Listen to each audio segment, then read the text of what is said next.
to Kautilya. This is Dr. Vijay Kumar, Telugu Senior Faculty. ఈనాడు మరి మన తెలంగాణ రాష్ట్రంలో గురుకుల పోస్టులు యొక్క క్రేజీ ట్రెండ్ అనేది నడుస్తూ ఉంది. మరి మనమంతా ఎంతగానో ఎదురు చూస్తూ ఉన్నాం డిఎస్సి నోటిఫికేషన్ గురించి. మరి ఇటీవలే తెలంగాణ రాష్ట్ర ప్రభుత్వ సర్వీస్ కమిషన్ వారు గురుకుల నోటిఫికేషన్ వెలువరించటం, త్వరలో తేదీలు అనేటువంటివి రాబోతున్నటువంటి నేపథ్యంలో మనం ఈ గురుకుల టీచర్స్కి సంబంధించి ఏ విధంగా ప్రిపేర్ అవ్వాలి, మరి సరి అయినటువంటి కోచింగ్, బెస్ట్ కోచింగ్ అనేటువంటిది మనం ఏ విధంగా తీసుకోవాలి, ఏ బుక్స్ రిఫర్ చేయాలి, ప్రామాణికమైనటువంటి కోచింగ్ తీసుకుంటే మరి విగ్రహంలా 100 ఏళ్ళు బతకటం కన్నా విద్యుత్తులా ఒక క్షణం అనేటువంటిది వెలగాలి. మరి జీవితం అంటే ఎదురు చూస్తూ కూర్చోవడం కాదు, ఎదురు నడుస్తూ పోవడమే విజయ రహస్యం. మరి ఈనాడు పోటీ ప్రపంచం అనేటువంటిది ఎలా ఉంది అనేటువంటి విషయం మీ అందరికీ తెలుసు. ఏ విధంగా హై స్టాండర్డ్స్లో ప్రిపేర్ అయితేనే తప్ప ఉద్యోగం సాధించేటువంటి పరిస్థితి లేదు. మరి ఆ విధమైనటువంటి తరుణంలో మరి ఎంతోమంది విద్యార్థులు కోచింగ్కు రాలేక మరి ఇంటి దగ్గర నుండే ఆన్లైన్లో కోచింగ్ తీసుకొని చదివేటువంటి పరిస్థితులు ఉన్నాయి. కాబట్టి మరి కౌటిల్య వారు ఈ చక్కటి అవకాశాన్ని మీ అందరికీ ఇవ్వటం జరిగింది. సో రాష్ట్రంలోని అత్యుత్తమమైనటువంటి సీనియర్ ఫ్యాకల్టీ చేత మీకు ఈ క్లాసెస్ అనేటువంటివి చెప్పిస్తూ ఉన్నారు. మరి ప్రధానంగా మరి ఇంతకుముందు డిఎస్సి నోటిఫికేషన్, గురుకుల నోటిఫికేషన్కు సంబంధించి చూస్తే మరి టీజీటీ, పీజీటీ, జూనియర్ లెక్చరర్స్ అనేటువంటి నోటిఫికేషన్ చూస్తే పేపర్ 1, పేపర్ 2 అనేటువంటివి ప్రధానంగా రెండు పేపర్స్గా ఎగ్జామినేషన్ పెడతాము అనేటువంటి విధంగా తెలంగాణ రాష్ట్ర ప్రభుత్వ సర్వీస్ కమిషన్ సంకేతాలు ఇవ్వటం అనేటువంటిది జరిగింది. మరి ఆ నేపథ్యంలో మరి మొదట నోటిఫికేషన్ ఇచ్చినప్పుడు కేవలం నెల 10 రోజులు మాత్రమే టైం అనేటువంటిది ఉంది. మరి ఆ విధంగా అంటే మరి ఎంత ఫాస్ట్గా మనం ప్రిపేర్ అవ్వాల్సినటువంటి పరిస్థితి ఉందనేటువంటిది చూడాలి. సో అన్నీ మారుతూనే ఉన్నాయి, మారంది మార్పు ఒకటే. కాబట్టి ఎటువంటి మార్పుకైనా మనం సిద్ధపడి సక్సెస్ని సాధించినప్పుడు మాత్రమే మనకి గుర్తింపు ఉంటుంది తప్ప కేవలం ఎగ్జామినేషన్ పాయింట్ ఆఫ్ వ్యూలో చక్కటి మరి జీవితంలో అందరికీ లక్ష్యాలు ఉంటాయి. లక్ష్యాలు ఉన్నటువంటి వారికి కొంతమందికే ప్రణాళిక అనేటువంటిది ఉంటుంది. ప్రణాళిక ఉన్నటువంటి అందరికీ కూడా ఆచరణ అనేటువంటిది ఉండదు. సో నిర్దిష్టమైనటువంటి లక్ష్యం ఉండాలి, దానికి ప్రణాళిక అనేటువంటిది ఉండాలి. గతానికి వర్తమానానికి మనం నిర్మించుకునేటువంటి రంగుల రాచబాటే ప్రణాళిక. మరి కళకి నిజానికి మనం కట్టుకునేటువంటి కళల వంతెనే ప్రణాళిక. కాబట్టి నిజమైనటువంటి లక్ష్యం, ప్రణాళిక, ఆచరణ ఇవన్నీ కూడా ఉంటేనే జీవితం సక్సెస్ అనేటువంటిది అనిపిస్తుంది. మరి ఏ రాపిడి లేకుండా వజ్రం మెరవదు, ఏ అలజడి లేకుండా సముద్రం నిలవదు, నడిపించే చైతన్యం లేకపోతే సృష్టి కూడా నడవదు. కాబట్టి మీలాంటి విద్యార్థులందరికీ కూడా ఈ కౌటిల్య అనేటువంటిది మీకు ఒక చక్కటి ఆన్లైన్ పాఠ్యాంశాలు అనేటువంటివి నిష్ణాతులైనటువంటి అధ్యాపకుల చేత బోధించడం జరుగుతుంది. ఇటువంటి అవకాశాన్ని మీరందరూ కూడా వినియోగించుకోవాలని తెలియజేస్తూ ఇక నేను సబ్జెక్టులోకి వెళ్తూ ఉన్నాను. మరి తెలుగు అంటే మన మాతృభాష.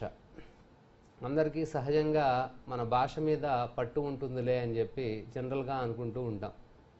మరి తెలుగే కదా అనేటువంటి రోజులు ఉన్నాయి. మరి గత పోటీ పరీక్షల్లో మనం టీచర్స్ ఎలిజిబిలిటీ టెస్ట్ చూసాం, మరి డిఎస్సి స్థాయిలో హెచ్జిటి స్కూల్ అసిస్టెంట్ స్థాయిలో చూసాం, టెట్లో పేపర్ 1, పేపర్ 2 చూసాం. మరి ఆ ప్రశ్న చూస్తే వామ్మో తెలుగు అనేటువంటి పరిస్థితి అనేటువంటిది ఉంది. మరి మన మాతృభాష తెలుగు అనేటువంటిది ఒక సాఫ్ట్ కార్నర్ అయినప్పటికీ కూడా మరి భాష మీద పట్టు అనేటువంటిది ఉండాలి. మరి భాష అంటే కేవలం మాట్లాడుతున్నటువంటిది భాష కాదు, మరి లిఖిత రూపంగా కూడా. మరి ఇప్పుడు ఈనాడు మరి ప్రతి ఒక్కరికి కూడా తెలుగును ఎందుకు పెడుతున్నారు అంటే, ఒక విద్యార్థి మన ప్రభుత్వ స్కూళ్ళల్లో తెలుగు మాధ్యమంలో బోధించాలి కాబట్టి అందులో తెలుగు మాతృభాష అధ్యాపకుడికి భాష మీద చక్కని పట్టుండాలి. కాబట్టి చక్కగా మరి వ్యాకరణాంశాల మీద ఏ విధంగా పట్టుంది, భాషాంశాల మీద ఏ విధంగా పట్టుంది, వ్యాకరణాంశాలు, భాష, సాహిత్యాంశాలు మూడిట్లో కూడా ఎలాంటి పట్టు ఉంది అని చెప్పి ఆ అంశాల మీద ప్రశ్నించడం అనేటువంటిది జరుగుతుంది. అభ్యర్థి ఆ విధంగా తన సమర్థిత్వాన్ని నిరూపించుకోవాల్సినటువంటి అవసరం ఉంది. కాబట్టి ఈ విధమైనటువంటి కోణంలో మీరు చేయాల్సినటువంటిది ఏంటి అంటే చూడండి, ఫస్ట్ మనకి తెలుగు పేపర్ 1 పేపర్ 2 రెండు రకాలుగా మనకి నిర్ధారించారు. ఒకటేమో బోధనా పద్ధతులకు సంబంధించి పేపర్ 1, పేపర్ 2కు సంబంధించి తెలుగు భాష సాహిత్యాంశాలు వ్యాకరణాంశాలు అనేటువంటిది పెట్టడం జరిగింది. మరి ఫస్ట్ మరి తెలుగు సాహిత్యానికి సంబంధించి ప్రధానంగా మరి టీజీటీ స్థాయికి కూడా మరి లెక్చరర్ స్థాయిలో ఉండేటువంటి సిలబస్ను పెట్టడం అనేటువంటిది జరిగింది. కేవలం పాఠ్యాంశాలను చదవటమే కాదు, మరి డిగ్రీ స్థాయిలో ఉండేటువంటి రెఫరెన్స్ బుక్స్ను చదివితే కానీ ఆ సిలబస్ మీద మనకి పట్టు వచ్చేటువంటి అవకాశం లేదు. మరి చిన్న చిన్న ప్రశ్నలను మనం చూద్దాం. ఉదాహరణకి ఇక్కడ చూద్దాం, చూడండి.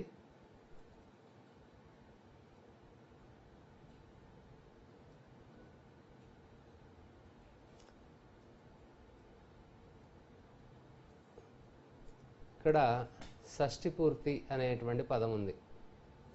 రేపు షష్ఠి పూర్తిలో షష్ఠి అంటే ఎన్ని సంవత్సరాలు అనే ప్రశ్న వచ్చింది అనుకోండి. జనరల్గా మనం ఏమనుకుంటాం, షష్ఠి పూర్తి 60 ఏళ్ళకు చేసుకుంటాం కాబట్టి మొదటి ప్రశ్న 60 అని ఉంటుంది, రెండవ క్వశ్చన్ 46 అని ఉంటుంది, మూడవది 64 ఉంటుంది, నాలుగవది 6 అని ఇస్తాడు. మొదటి ఆప్షన్ అమ్మయ్య ఇదేదో ఈజీగా క్వశ్చన్ వచ్చింది అని చెప్పి 60 పెట్టేస్తాం. అయితే మరి తెలుగు భాష ఎంత జాగ్రత్తగా ఉండాలి అనే దానికి ఇది ఒక నిదర్శనం. ఇక్కడ చూడండి, షష్ఠి పూర్తి ఇలా చేసుకుంటే మొదటి టా రాస్తే ఆ షష్ఠి పూర్తిని మనం 60 సంవత్సరాలు అని చెప్పి అనుకోవాలి. ఇలా షష్ఠి పూర్తి అనేటువంటిది ఈ విధంగా రాస్తే మీరు 6 మాత్రమే అనుకోవాలి. మనకి విభక్తులు ఉన్నాయి, ప్రథమాయ విభక్తి, ద్వితీయ విభక్తి, తృతీయ, చతుర్థి, పంచమి, షష్ఠి, సప్తమి ఇలా ఉన్నాయి. కాబట్టి అక్కడ షష్ఠి అన్నప్పుడు ఈ ఒత్తు టా అనేటువంటిది ఉంటుంది. చిన్న ఒత్తు మారితే అర్థం మారిపోయేటువంటి పరిస్థితి ఉంది. కాబట్టి భాష మీద చాలా ప్రధానమైనటువంటి దృష్టి పెట్టాలి. ఇదే మొదటిగా ఎందుకు చెప్పాను అంటే, మనం మాతృభాష తెలుగు అనేటువంటి ఒక తేలిక భావంతో మాట్లాడుతూ పోతాం, చక్కగా మాట్లాడుతాం, అమ్మ భాష కాబట్టి. మరి పాలు పంచదార కన్నా, పసిపాపల నవ్వు కన్నా, చందమామ వన్నె కన్నా, అందమైన కన్నె కన్నా, మల్లెపూల తావి కన్నా, మాయలేని మనసు కన్నా, కోకిలమ్మ పాట కన్నా, కోపం లేని మాట కన్నా, తేనె కన్నా జున్ను కన్నా తెలుగు కవిత మిన్నా అని చెప్పి చక్కగా తెలుగు పదాలతో తెలుగు భాషని చక్కగా ఆస్వాదిస్తూ ఉంటాం. అంతేకాదు మరి లోచూపు అనేటువంటిది కూడా చాలా అవసరం, ప్రతి అక్షరం మీద పట్టు అనేటువంటిది కూడా చాలా అవసరం. కాబట్టి భాష మనం చదివేటప్పుడు భాషకి ఉచ్చారణ అనేటువంటిది ప్రధానం. చక్కగా ఎక్కడ ఒత్తు ఉంటుందనేటువంటిది కూడా చూడాల్సినటువంటిది. చిన్న చిన్న ప్రశ్నలకే మనం ఈ విధంగా షష్ఠి పూర్తి అనేటువంటిది మనం 6వ తరగతిలో నేర్చుకోవాల్సినటువంటి అంశం. మరి పెద్ద స్థాయిలో వాళ్ళు కూడా ఇటువంటి ప్రశ్నలకి తప్పు పెడుతూ ఉన్నారు. కాబట్టి తెలుగు భాష అంటే ఎంత జాగ్రత్త తీసుకోవాలి అనేటువంటిది ఇటువంటి ప్రశ్నలను మనం చూస్తే తెలుస్తుంది. ఇకపోతే తర్వాత చూద్దాం, ఇంకా కొన్ని మనం చూస్తాం. భాషకి ప్రధానంగా ఏది ముఖ్యం అంటే వ్యాకరణం ముఖ్యం. వ్యాకరణం మరి వ్యాకరణం అనేటువంటి దాన్ని మనం ఇంగ్లీష్లో గ్రామర్ అని చెప్పి అంటున్నాం. గ్రామర్ ఏ భాషకైనా మరి ప్రాణం. మరి తెలుగు భాషలో వ్యాకరణం అనేటువంటిది ఫస్ట్ చూడండి, వ్యాకరణం అనే పదాన్ని ఎలా విడదీయాలి, ప్రతి పదాన్ని గురించి సునిశ్చితమైనటువంటి లోతైనటువంటి పరిశీలనతో కూడినటువంటి అధ్యయనం చేస్తేనే మనం చదువుతాం. వ్యాకరణం అని చదివేసి వదిలేసి పక్కనకి వెళ్ళిపోతాం, కానీ ప్రశ్న అక్కడే వచ్చేటువంటి అవకాశం ఉంది. మరి వ్యాకరణం అనే పదాన్ని విడదీయండి అని చెప్పంటే చాలామంది మనం తరగతి గదిలో చూస్తే ఎన్ని రకాలుగా విడదీయకూడదో అన్ని రకాలుగా విడదీస్తూ ఉన్నారు. మరి దాన్ని ఎలా విడదీయాలి అంటే చూడండి, వి ప్లస్ ఆకరణం.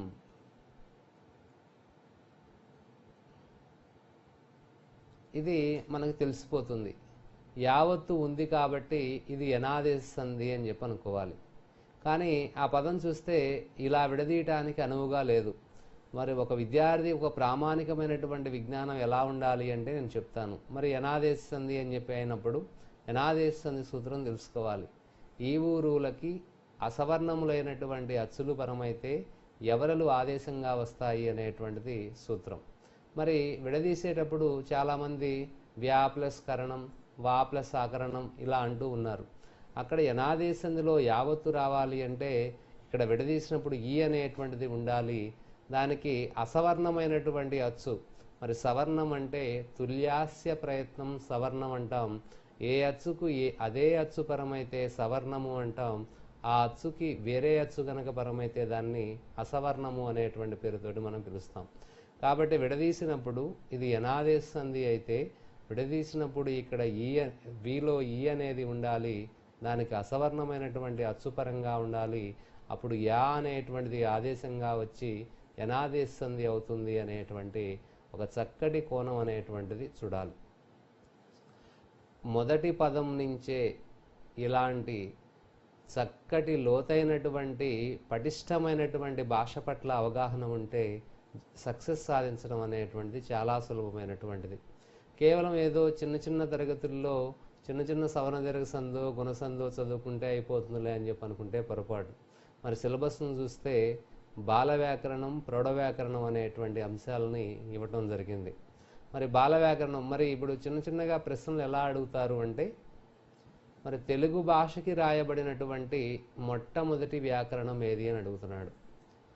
తెలుగు భాషకి రాయబడిన మొదటి వ్యాకరణం ఏది అంటే చాలామంది ఏం పెడుతున్నారు అంటే బాల వ్యాకరణం అనో ప్రౌఢ వ్యాకరణం అనో పెడుతూ ఉన్నారు.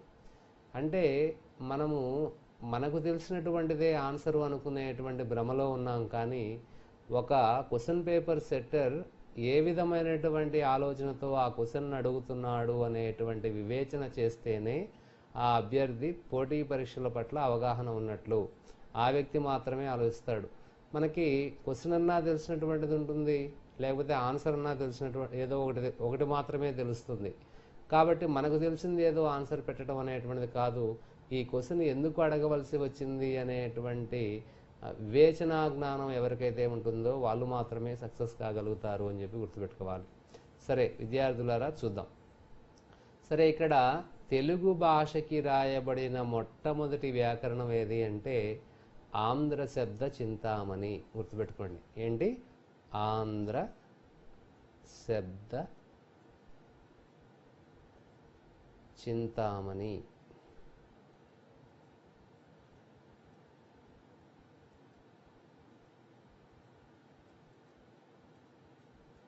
చూడండి విద్యార్థులారా, మరి ఆంధ్ర శబ్ద చింతామణి అని మనం అంటున్నాం.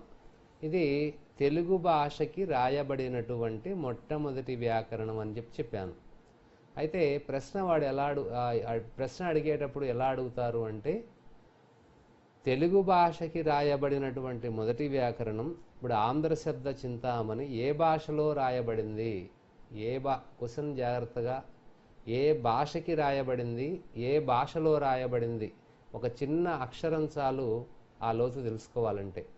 తెలుగు భాషకి రాయబడిన మొదటి వ్యాకరణం ఆంధ్ర శబ్ద చింతామణి. మరి ఇది ఏ భాషలో రాయబడింది అంటే సంస్కృతంలో రాయబడింది. ఏ భాషలో రాయబడింది? సంస్కృత భాషలో రాయబడింది. కానీ ఏ భాషకు రాయబడింది? తెలుగు భాషకి రాయబడింది. అయితే ఈ ఆంధ్ర శబ్ద చింతామణి రాసింది ఎవరు అంటే నన్నయ్య. మరి తెలుగు భాషకి మరి ఆదికవిగా, వాగను శాసనుడిగా, శబ్దశాసనుడిగా పేరు పొందినటువంటి నన్నయ్య తెలుగు భాషకి వ్యాకరణాన్ని సంస్కృత భాషలో రాశాడు. దీంట్లోనే అంటాడు విశ్వశ్రేయ కావ్యం అన్నాడు. ఏమన్నాడండి? విశ్వశ్రేయ కావ్యం. లోకం ఏం చేస్తుందయ్యా అంటే లోకానికి శ్రేయస్సును కలిగిస్తుంది అని చెప్పాడు. కాబట్టి మీరు గుర్తుపెట్టుకోవాలి, నన్నయ్య కేవలం మహాభారతం రాయటమే కాదు, తెలుగు భాషకి మొట్టమొదటి వ్యాకరణాన్ని సంస్కృత భాషలో రాశాడు. దాని పేరు ఆంధ్ర శబ్ద చింతామణి అని గుర్తుపెట్టుకోవాలి. క్వశ్చన్ అడిగేటప్పుడు ఇంకొక విధంగా అడుగుతున్నాడు. తెలుగు భాషకి రాయబడిన తొలి వ్యాకరణం ఏంటి? తెలుగు భాషకి రాయబడిన మొదటి వ్యాకరణం అంటేనేమో ఆంధ్ర శబ్ద చింతామణి అని చెప్పాం. తెలుగు భాషలో రాయబడిన తొలి వ్యాకరణం ఏంటి అంటే ఆంధ్ర భాషా భూషణం. గుర్తుపెట్టుకోండి. చిన్న విషయాన్ని నేను ఎందుకు ఈ క్వశ్చన్ మీకు చెప్తున్నాను అంటే, కేవలం ఒకే ఒక్క అక్షరంతో ప్రశ్నకి సమాధానం మారిపోతూ ఉంది. తెలుగు భాషకి రాయబడిన మొదటి వ్యాకరణం ఏది అంటే ఆంధ్ర శబ్ద చింతామణి పెట్టాలి. తెలుగు భాషలో రాయబడిన తొలి వ్యాకరణం ఏది అంటే ఆంధ్ర భాషా భూషణం అని చెప్పి పెట్టాలి. ఆంధ్ర శబ్ద చింతామణి కర్త నన్నయ్య అని చెప్పి అనుకోవాలి. ఆంధ్ర భాషా భూషణం కర్త ఎవరు అంటే మూలగటిక కేతన అని చెప్పాలి. మరి మీ అందరికీ తెలుసు, తిక్కన సమకాలీనమైనటువంటి కవి అని, తిక్కన మెప్పు పొందినటువంటి కవి అని, తిక్కనకే కావ్యాన్ని అంకితం చేసినటువంటి కవి అని. మరి తెలుగులో ఒక కవిగా ఉండి మొట్టమొదటిగా అంకితం పొందినటువంటి వాడు తిక్కనే కాబట్టి కేతన రాసినటువంటి దశకుమార చరిత్ర అనేటువంటిది అంకితం పొందడం జరిగింది. సంస్కృతంలో దండి దశకుమార చరిత్ర రాస్తే దాన్ని తెలుగులోకి ఆంధ్రీకరించాడు కాబట్టి అభినవ దండి అనేటువంటి బిరుదు కూడా వచ్చినటువంటి కేతన. మరి ఆయన రాసినటువంటివి మూడు కూడా తెలుగులో తొలి ప్రక్రియగా భావించబడినటువంటివే. ఆంధ్ర భాషా భూషణం చూస్తే తెలుగు భాషకి రాయబడినటువంటి తొలి తెలుగు వ్యాకరణంగా చెప్పుకోవాలి. ఆయన రాసినటువంటి రెండవది దశకుమార చరిత్ర అనేది తెలుగులో మొట్టమొదటి కథాకావ్యంగా చెప్పుకోవాలి.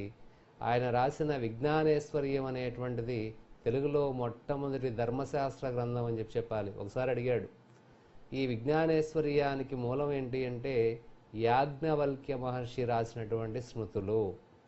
ఒకసారి అడిగారు, దానికి విజ్ఞానేశ్వరుడు అనే వ్యక్తి ఏ పేరుతో వ్యాఖ్యానం రాశాడు అంటే మితాక్షరి అనేటువంటి పేరుతో రాయటం జరిగింది. సో కేవలం ఏదో పైపైన చదువుకోవటం అనేటువంటిది కాదు, దానికి మూలం ఎవరు రాశారు, దానికి వ్యాఖ్యానం ఎవరు రాశారు, ఇది ఏ విధమైనటువంటి ప్రక్రియకి సంబంధించింది అనేటువంటిది కూడా. విద్యార్థి ఎప్పుడూ కూడా రచనను చదువుకుంటూ పోతాడే కానీ ఆ రచన ఏ ప్రక్రియకు సంబంధించింది, చిన్న అక్షరం తేడాలోనే ఆ క్వశ్చన్స్ యొక్క సందిగ్ధం అనేటువంటిది తెలుసుకోవాల్సినటువంటి పరిస్థితి ఉంది. కాబట్టి నేను ఇందాక చెప్పాను, విగ్రహంలా 100 ఏళ్ళు బతకడం కంటే విద్యుత్తులా ఒక క్షణం వెలగాలి అని చెప్పి. కాబట్టి మనం ఒక చిన్న బిట్టు, ఇంకొకటి ఏంటి అంటే త్వరగా ఎగ్జామినేషన్ రాసేయాలి, మొదట ఆన్సర్ చూడగానే అదే ఆన్సర్ పెట్టివేయాలి, ఇది మనకు తెలిసిందేలే అనేటువంటి ఓవర్ కాన్ఫిడెన్స్ అనేటువంటిది కూడా మన యొక్క అపజయానికి ప్రధానమైనటువంటి హేతు అనేటువంటిది అవుతుంది. 4 ఆన్సర్ను చదివి ఈ ఆన్సర్ ఎందుకు కాకూడదు అనేటువంటి ఆలోచనలో ఆ ప్రాధాన్య క్రమాన్ని బట్టి సంబంధం లేని వాటిని తీసివేసుకుంటూ సరి అయినటువంటి ఆన్సర్ను నిర్ధారించడం అనేటువంటిది జరుగుతూ ఉంది. మరి ముందు ఎగ్జామినేషన్స్లో నెగిటివ్ మార్క్స్ను కూడా మరి పెట్టేటువంటి ఆలోచనలు చేస్తున్నటువంటి తరుణంలో ఎంత జాగ్రత్తగా మనం అధ్యయనం చేయాలి అనేటువంటి కోణంలో కూడా మనం పరిశోధన చదవలసినటువంటి అవసరం ఉంది. కాబట్టి విద్యార్థులారా, సరే మొట్టమొదట మనం అన్నాం, ఏం చెప్పాము, తెలుగు భాషకి రాయబడినటువంటి మొట్టమొదటి వ్యాకరణం ఏది అంటే ఆంధ్ర శబ్ద చింతామణి సంస్కృత భాషలో రాయబడింది అన్నాం. తెలుగు భాషకి తెలుగులో రాయబడిన తొలి వ్యాకరణం ఏది అంటే ఆంధ్ర భాషా భూషణం అని చెప్పాం. కేతన రచించాడు అని చెప్పాం. మరి తెలుగు భాషకి ప్రామాణికమైనటువంటి వ్యాకరణం ఏది అంటే చెన్నయ్య సూరి రచించినటువంటి బాల వ్యాకరణం అని చెప్పి గుర్తుపెట్టుకోవాలి. ఇక్కడ 3 క్వశ్చన్స్ ఉన్నాయి. కాబట్టి తెలుగు భాషకి ప్రామాణికమైనటువంటి వ్యాకరణంగా మనం ఎవరిని తీసుకుంటాము అంటే చెన్నయ్య సూరి రాసినటువంటి బాల వ్యాకరణం. మరి ఏమండి, మరి మీరు బాల వ్యాకరణం అని చెప్పి అంటున్నారు, మరి బాలురు అంటే ఎవరు అని చెప్పి అడిగితే 16 సంవత్సరాల లోపు వారు బాలురు అని చెప్పాడు. అంటే మరి ఆయన దృష్టిలో ఏంటి అంటే 15 సంవత్సరాలు నిండేంత వరకు బాల వ్యాకరణం చదవాలని. మనం అప్పుడు దాకా దాన్ని సరిగా పట్టించుకోలేకపోతున్నాం కాబట్టి తర్వాత అది మనకి చాలా కఠినంగా మరి మహానుభావులు ఋషితుల్యులు లాంటి వాళ్ళు చేసినటువంటి ఆ ప్రయోగాలు మనం ఈనాడు 15 ఏళ్ళ తర్వాత దాని మీద దృష్టి పెడితే అది ఎంతవరకు మనకు అవగతమైంది, మనకి ఎంతవరకు రాణించింది అనేటువంటిది కూడా మనం సింహావలోకనం చేసుకోవాల్సినటువంటి పరిస్థితి ఉంది. ఆయన చెప్పాడు 16 ఏళ్ల లోపు వాళ్ళు మాత్రమే అధ్యయనం చేయాలి, అది బాల వ్యాకరణం. అయితే ఒకసారి ప్రశ్న అడిగాడు, చిన్నయ్య సూరి బాల వ్యాకరణం ఏ గ్రంథాన్ని అనుసరించి రాయటం జరిగింది? నన్నయ్య రాసినటువంటి ఆంధ్ర శబ్ద చింతామణిని అనుసరించి రాయటం జరిగింది అని చెప్పి చెప్పుకున్నాడు. కాబట్టి పుస్తకాన్ని చాలా జాగ్రత్తగా చదవాలి. తర్వాత వ్యాకరణంలో ఉండేటువంటి విభాగాలకు ఏమని పేరు? విభాగాలు ఏంటి అంటే మనం ఒక రచన చేసేటప్పుడు ఒకే విధంగా ఒక ఊకదంపుడు ఉపన్యాసమో రచనో లేకుండా దానికి చాప్టర్స్ విభజన అనేటువంటిది కనుక జరగకపోతే అది ఎలా ఉంటుంది అంటే చదవడానికి ఉపయుక్తంగా ఉండదు. ఆ కావ్య యొక్క సౌందర్యం పెంపొందించాలి అంటే దాన్ని కొన్ని చాప్టర్స్ కిందగా మనం డివైడ్ చేయాలి. వాటిని వ్యాకరణంలో ఉండేటువంటి విభాగాలను ఏమంటారు అంటే పరిచ్ఛేదాలు అంటారు. ఏమంటారండి? పరిచ్ఛేదాలు అంటారు. సో ఎన్నో ఉన్నాయి. మరి కేవలం వ్యాకరణంలోనే విభాగాలు ఉన్నాయా అంటే మరి దీంట్ని పరిచ్ఛేదాలు అన్నాం. కావ్యంలో ఉండేటువంటి వాటిని ఆశ్వాసాలు అన్నాం. నాటకంలో ఉండేటువంటి వాటిని అంకాలు అని చెప్పన్నాం. మరి రామాయణంలో ఉండేటువంటి వాటిని కాండలు అని చెప్పన్నాం. మీ అందరికీ తెలుసు రామాయణంలో కాండలు ఎన్ని అంటే చాలామందికి 6 7 అనేటువంటి ఒక సందిగ్ధం ఉంది. మరి వాల్మీకి రామాయణమే మరి మొట్టమొదటి రామాయణం. ప్రపంచంలో మరి ఒక బోయవాడు మహాకవిగా అయినటువంటి ఘట్టం మనందరికీ తెలుసు. మరి ఒక చిన్న సంఘటన అతని జీవితాన్ని మార్చి రామాయణం రాశాడు. మరి రామాయణంలో బాలకాండ ప్రకారం రామాయణంలో ఉన్నటువంటి కాండలు 7, దాంట్లో ఉన్నటువంటి శ్లోకాల సంఖ్య 24,000. ఇలా చదవాలి. ఏం కాండలు ఉన్నాయి? బాలకాండ, అయోధ్యకాండ, అరణ్యకాండ, కిష్కింధకాండ, సుందరకాండ, యుద్ధకాండ, ఉత్తరకాండ. బాల, అయోధ్య, అరణ్య, కిష్కింధ, సుందర, యుద్ధ, ఉత్తర, ఇలా 7 కాండలు అనేటువంటివి ఉన్నాయి. మరి అదే తెలుగు రామాయణాల్లో చూస్తే 6 కాండలే కనిపిస్తాయి. అప్పుడు మనకు కన్ఫ్యూజ్ ఏంటంటే రామాయణంలోని కాండలు ఎన్ని అంటే ఎక్కడైనా 7 అని పెట్టాలి. తెలుగు రామాయణాల్లోనే ఏంటి అంటే ఆ ఉత్తరకాండని యుద్ధకాండలో భాగంగానే రాస్తున్నారు అనేటువంటిది విద్యార్థికి ఆ విషయం పట్ల అవగాహన అనేటువంటిది, స్పృహ అనేటువంటిది ఉండాల్సినటువంటి అవసరం ఉంది. సో రామాయణంలో విభాగాలని కాండలు అని పిలుస్తున్నాం. భారతంలో పర్వాలు అని పిలుస్తున్నాం, అష్టాదశ పర్వాలని. భాగవతంలో ఉండేటువంటి విభాగాలను స్కందాలు అని పిలుస్తున్నాం, అవి 12. మరి ఈ విధంగా మరి వ్యాకరణంలో కూడా చిన్నయ్య సూరి ఏం చేశాడు అంటే వ్యాకరణంలో ఉండేటువంటి విభాగాలను పరిచ్ఛేదాలు అనేటువంటి పేరుతో చేయటం జరిగింది. సో ఈ విధంగా చిన్నయ్య సూరి తెలుగు భాషకి ప్రామాణికమైనటువంటి వ్యాకరణాన్ని రచించడం జరిగింది. ఆ వ్యాకరణంలోని విభాగాలను పరిచ్ఛేదాలుగా విడదీయటం జరిగింది. ప్రశ్నలు ఎలా వస్తున్నాయి అంటే ఒక్కొక్కటి చూస్తే మనం కంగు తినేటువంటి పరిస్థితి ఉంది. వ్యాకరణంలో మరి బాల వ్యాకరణంలో పరిచ్ఛేదాల సంఖ్య ఎంత అంటే 10 పరిచ్ఛేదాలు ఉన్నాయి. ఇటీవల జరిగినటువంటి ఒక ప్రశ్నాపత్రంలో నేను చూసినటువంటి ప్రశ్న బాల వ్యాకరణంలో సంజ్ఞా పరిచ్ఛేదంలోని సూత్రాల సంఖ్య అని అడిగాడు. ఒక విద్యార్థి ఎప్పుడూ కూడా ఆ భాషలో ఉండేటువంటి ఆ వ్యాకరణంలో ఉండేటువంటి పరిభాష మీద అడుగుతాడేమో అనేటువంటి ఆలోచన కలిగి ఉంటాడు. ఎన్ని సూత్రాలు ఉన్నాయి, ఇది ఒక క్వశ్చనా అనేటువంటి విధంగా ఆలోచించడు. కానీ గుర్తుపెట్టుకోండి, కాదేది ప్రశ్నకు అనర్హం.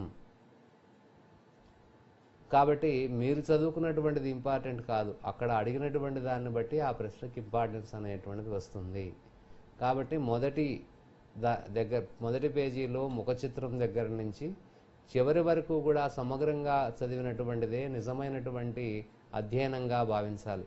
సో ప్రశ్నల సంఖ్య అనేటువంటిది కూడా అడుగుతాడు అనేటువంటి వివేచనా జ్ఞానం అనేటువంటిది మనకు ఉండాలి. సరే, తెలుగు భాషకి మొదట రాయబడినటువంటి వ్యాకరణం ఆంధ్ర శబ్ద చింతామణి సంస్కృతంలో రాయబడింది అంటున్నాం. మరి తెలుగు భాషకి తెలుగులో రాయబడిన తొలి వ్యాకరణం ఏది అంటే ఆంధ్ర భాషా భూషణం అని చెప్తున్నాం. మరి తెలుగు భాషకి ప్రామాణికమైనటువంటి వ్యాకరణం ఏది అంటే బాల వ్యాకరణం అని చెప్తున్నాం. ఈ బాల వ్యాకరణానికి పూర్ణ గ్రంథంగా, శేష గ్రంథంగా అతని శిష్యుడు బహుజనపల్లి సీతారామాచార్యులు ప్రౌఢ వ్యాకరణం అనేటువంటిది కూడా రాయటం జరిగింది. మరి దానికి మరొక పేరు కూడా ఉంది, త్రిలింగ లక్షణ శేషము. గుర్తుపెట్టుకోండి విద్యార్థులారా. మరి చిన్నయసూరి బాల వ్యాకరణం రాస్తే అతని శిష్యుడు బహుజనపల్లి సీతారామాచార్యులు ప్రౌఢ వ్యాకరణం రచించాడు. ఈ ప్రౌఢ వ్యాకరణానికి మరొక పేరేంటయ్యా అంటే త్రిలింగ లక్షణ శేషము.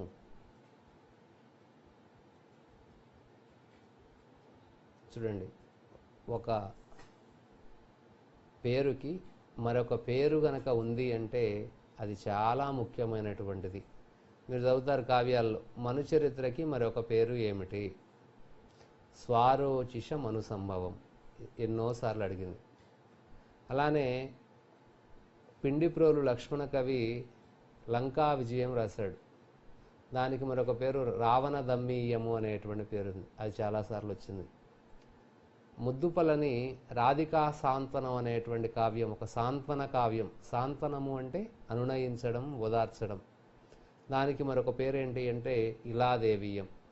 ఇలా ఎన్నో ప్రశ్నలు అనేటువంటివి ఈ గ్రంథానికి మరొక పేరేంటి అని అడిగినటువంటి సందర్భాలు చాలా ఉన్నాయి. కాబట్టి ప్రౌఢ వ్యాకరణానికి మరొక పేరేంటి అంటే త్రిలింగ లక్షణ శేషము. గుర్తుపెట్టుకోండి, ఏంటి? త్రిలింగ లక్షణ శేషం. మరి త్రిలింగ అంటే ఏమిటి? త్రిలింగ అంటే మనకు తెలుసు, శ్రీశైలం, ద్రాక్షారామం,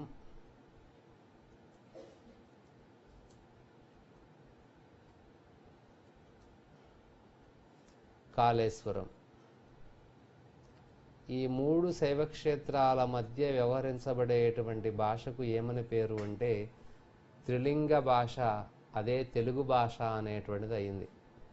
కాబట్టి శ్రీశైలం, ద్రాక్షారామం, కాళేశ్వరం. మరి శ్రీశైలం ఏమో కర్నూలు జిల్లాలో ఉంది, ద్రాక్షారామం ఏమో గోదావరి జిల్లాలో ఉంది, కాళేశ్వరం ఏమో కరీంనగర్ జిల్లాలో ఉంది. ఈ మూడు శైవక్షేత్రాల మధ్య వ్యవహరించబడేటువంటి ప్రాంతం త్రిలింగ ప్రాంతం. ఆ త్రిలింగ ప్రాంతమే తెలుగుదేశం. కొంతమంది త్రిలింగ అనే పదము తెలుగుగా మారింది అని కూడా చెప్పినటువంటి భాషావేత్తలు కూడా ఉండటం జరిగింది. తర్వాత మనం చూద్దాం అసలు ఆంధ్ర అనేటువంటి పదం ఎలా వచ్చింది, తెలుగు అనే పదం ఎలా వచ్చింది, తెలుగు అనేటువంటి పదం ఎలా వచ్చింది, వీటిని ఏ ఏ శాసనాల్లో, ఏ ఏ గ్రంథాల్లో ఏ వాచకాలుగా, జాతి, దేశ, భాషా వాచకాలుగా వచ్చింది అనేటువంటిది మనం తర్వాత చాప్టర్స్లో మనం చూద్దాం. ప్రాథమికంగా ఒక అవగాహన అనేటువంటిది కల్పించడం ఈ క్లాసు యొక్క ప్రధానమైనటువంటి ఉద్దేశం. సో విద్యార్థులారా, ఇక్కడ మనం గమనిస్తే మరి ప్రౌఢ వ్యాకరణాన్ని త్రిలింగ లక్షణ శేషం అన్నాం. ఈ మూడు శైవ క్షేత్రాల మధ్య వ్యవహరించబడేటువంటి భాషని తెలుగు భాష అనేటువంటి పేరుతోటి మనం చెప్పుకుంటున్నాం. సో తెలుగు భాషకి ప్రామాణికమైనటువంటి వ్యాకరణం బాల వ్యాకరణం. మరి బాల వ్యాకరణానికి శేష గ్రంథంగా, పూర్ణ గ్రంథంగా ప్రౌఢ వ్యాకరణం ఆయన శిష్యుడే బహుజనపల్లి సీతారామాచార్యులు గారు రాయటం జరిగింది. మరి మరి మీ అందరికీ తెలుసు, మరి తెలుగులో ఇప్పుడు ఉన్నటువంటి వాటిలో ప్రామాణికమైనటువంటి నిఘంటువు ఏది అంటే శబ్దరత్నాకరం మాత్రమే కనిపిస్తూ ఉంది. ఆ తర్వాత కొన్ని నిఘంటువులు, అప్పుడు సూర్యరాయాంధ్ర నిఘంటువు అవన్నీ వచ్చినప్పటికీ మరి తెలుగులో అతిపెద్ద నిఘంటువు అంటే సూర్యరాయాంధ్ర నిఘంటువు అని చెప్పి మనం చెప్పుకోవాలి. మరి ఇప్పుడు మనకి ఉండేటువంటిది శబ్దరత్నాకరం, అది కూడా బహుజనపల్లి సీతారామాచార్యులు గారే సంపాదకత్వం వహించడం అనేటువంటిది జరిగింది. అయితే చిన్నయసూరి బాల వ్యాకరణం, బహుజనపల్లి సీతారామాచార్యుల ప్రౌఢ వ్యాకరణం, ఈ రెండింటినీ కలిపి ఒక ఆయన, జాగ్రత్తగా వినాలి, బాల ప్రౌఢ వ్యాకరణ సర్వస్వం.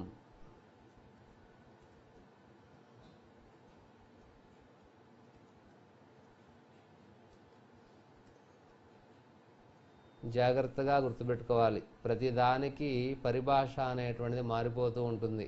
కొత్త కొత్త పదాలతో టెర్మినాలజీ వస్తూ ఉంటుంది. వామ్మో ఇవన్నీ చదవాలా అనేటువంటిది కాదు. కాబట్టి కష్టం ఎదురవుతూ ఉంటే ఉత్సాహం పెరుక్కుంటూ పోయి సక్సెస్ సాధించాలి అనేటువంటి సంకల్పం మనలో బలంగా ఉన్నప్పుడు మాత్రమే ఏదైనా సక్సెస్ అనేది మన సొంతం అవుతుంది. కాబట్టి ధైర్యానికే ధైర్యం నువ్వు కావాలి. ఆ ఉత్సాహం అనేటువంటిది జీవితంలో సెటిల్ అయ్యేంతవరకు కూడా మనకు ఉండాల్సినటువంటి అవసరం ఉంది. మరి మనం అంతం చెప్తాం. ఇప్పుడు మనం సినిమాలు చూస్తూ ఉన్నాం, చక్కగా మనం పాటలు పాడుతూ ఉంటాం. ఇప్పుడు అంటాం, నింగిలోని చుక్కలనే చిటికేసి రమ్మనలేమా, తలుచుకుంటే ఏమైనా ఎదురే లేదనమా. దేన్నైనా సాధిస్తాము అనేటువంటి సంకల్ప బలం విద్యార్థిగా ఉన్నప్పుడు మాత్రమే ఉండాలి. కాబట్టి జీవితంలో ఈ చిన్న చిన్న వాటికే మనం చిన్న చిన్న కష్టాలకే తల వంచుకుంటూ ఉంటాం. గుర్తుపెట్టుకోండి, జీవితంలో ఎదురురాళ్ళు తగులుతూనే ఉంటాయి. తగిలే రాళ్ళని పునాది చేసుకొని మీరంతా ఎదగాలి. తగిలే రాళ్లను పునాది చేసుకొని మీరంతా ఎదిగితే ఆ జీవితానికి ఒక సార్థకత అనేటువంటిది వస్తుంది. మరి చిన్న చిన్నగా కష్టాలు వస్తే కన్నీళ్లు కారుస్తాం. మరి కన్నీళ్లు కారినంత మాత్రాన కష్టాలు పోతాయా? పోవు. కాబట్టి ఆ కన్నీటిని అనవసరంగా వృధా చేయకూడదంట. కన్నుల నీటిని కలల సాగు కోసం వాడుకోవాలంట. వ్యవసాయం చేయాలంటే నీళ్లుండాలి. మనం కలలు, మన స్వప్నాలు అనేటువంటివి కలలు సాకారం కావాలి. మన స్వప్నం సాకారం కావాలి అంటే కూడా నీళ్లు కావాలి. కన్నీటి బిందువు యొక్క విలువ అనేటువంటిది ఏంటి అంటే ఆ కన్నీటి, మరి కన్నీటి వర్షానికి కష్టాలు చల్లారునా అంటే చల్లారు. ఆ కన్నుల నీటిని కలల సాగు కోసం వాడుకోవాలి. కాబట్టి జీవితంలో సృష్టిలో ప్రతి ఒక్కటి చెప్పకనే ఏదో ఒకటి చెప్తూ ఉంటుంది. అలా తెలుసుకున్నటువంటి వాడు మనీషి అవుతాడు. చిన్న చిన్నవి 4 బిట్లు కష్టంగా ఉన్నాయని చెప్పి బాధపడటం, ఇది తెలిసిందిలే అని చెప్పి ఆనందపడటం ఇవి కాదు. మనిషి జీవితంలో కష్టసుఖాలు ఎలా ఉంటాయో ఇవి కూడా ఏంటి అంటే మన జీవితంలో నేర్చుకోవాల్సినటువంటి అంశాలు ఇంకా ఉన్నాయి. ఓవర్ కాన్ఫిడెన్స్ లేకుండా ఇంకా కొత్తవి నేర్చుకోవాలి, ఇంకా లోతులను వెతకాలి. వెతికి చూసిన కొద్దీ రత్నాలు లభిస్తూనే ఉంటాయి. వాటిని లభిస్తూ ఆ విజ్ఞాన భాండాగారాన్ని అధిరోహించినప్పుడే సక్సెస్ అనేటువంటిది మన సొంతం అవుతుంది అనేటువంటిది విద్యార్థి లోకం గమనించాలి. మరి చూడండి, మరి చిన్నయసూరి బాల వ్యాకరణం రచించాడు. ఆయన శిష్యుడు బహుజనపల్లి సీతారామాచార్యులు ప్రౌఢ వ్యాకరణం రాశాడు. ఈ బాల ప్రౌఢ వ్యాకరణాలను రెండింటినీ కలిపి బాల ప్రౌఢ వ్యాకరణ సర్వస్వం అనేటువంటి పేరుతో ఎవరు రాశారు అని మీరంతా ఎదురు చూస్తున్నారు కదా. చెప్తాను ఎవరు రాశారయ్యా అంటే మీ అందరికీ స్ఫూర్తినివ్వటానికి స్ఫూర్తిశ్రీ అనేటువంటి వ్యక్తి రాశాడు. స్ఫూర్తిశ్రీ అనగానే మీకు అనిపిస్తుంది ఇదేం పేరు సార్, ఇది పేరే అదేనా అంటే మీకు స్ఫూర్తినివ్వడానికి ఎవరైనా ఒకటే. స్ఫూర్తిశ్రీ యొక్క అసలు పేరేంటి అంటే తోకల భాస్కర్ రావు. గుర్తుపెట్టుకోండి, ఏం పేరు? తోకల భాస్కర్ రావు.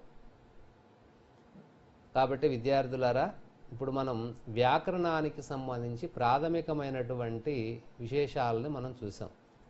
ఒక్కసారి మనం వెనక్కి వెళ్తే ఏంటి అంటే తెలుగు భాషకి మరి వ్యాకరణం అని అంటూ ఉన్నాం. అసలు వ్యాకరణం అంటే ఏంటి, అసలు ఎందుకు నేర్చుకోవాలి అంటే మీరు చెప్తారు సరదాగా, మాకేం అవసరం లేదు సార్, మాకు సిలబస్లో వ్యాకరణం ప్రధానంగా బాల వ్యాకరణం ప్రౌఢ వ్యాకరణం పెట్టారు కాబట్టి దీంట్లో 10 ప్రశ్నలు వస్తాయి కాబట్టి నేర్చుకుంటున్నామే కానీ మేము నేర్చుకోము అని సరదాగా క్లాస్ రూమ్లో పిల్లలు చెబుతూ ఉండటం అనేటువంటి సర్వసాధారణంగా చూస్తూ ఉన్నాం.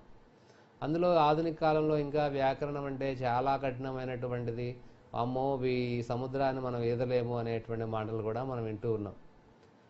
సరే, అయితే ఒక సీక్వెన్స్లో ఏదైనా అంతే, ఇష్టంతో చదువుకున్నటువంటిది ఏదైనా బాగుంటుంది. గులాబ్ జామ్ తినాలి అనే ఆలోచన వస్తేనే నోరంతా తీయగా అవుతుంది. మన ఆలోచనలో కూడా ఏదైనా కానీ మనం చదవగలం, దేన్ని అర్థం చేసుకోగలం, అనుకుంటే ఏమైనా సాధించగలం అనేటువంటి ఒక ఉత్సాహం అనేటువంటిది రావాలి.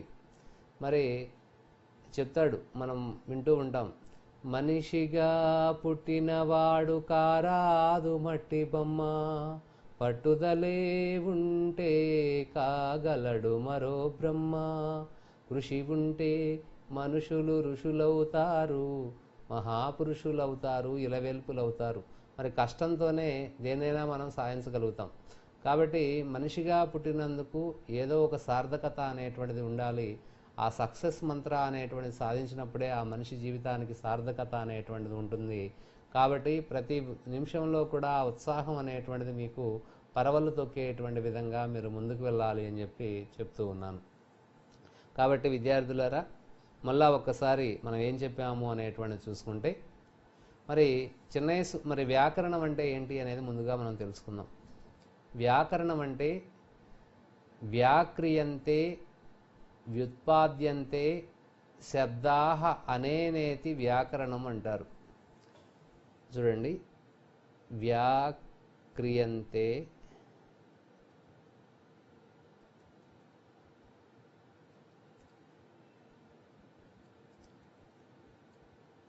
వ్యుత్పాద్యంతే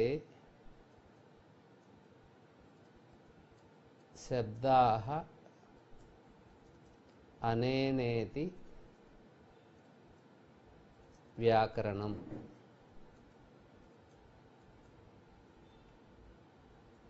చూడండి, వ్యాకరణ శబ్దానికి వ్యుత్పత్తి ఏంటి అంటే వ్యాక్రియంతే వ్యుత్పాద్యంతే శబ్దాః అనేనేతి వ్యాకరణం.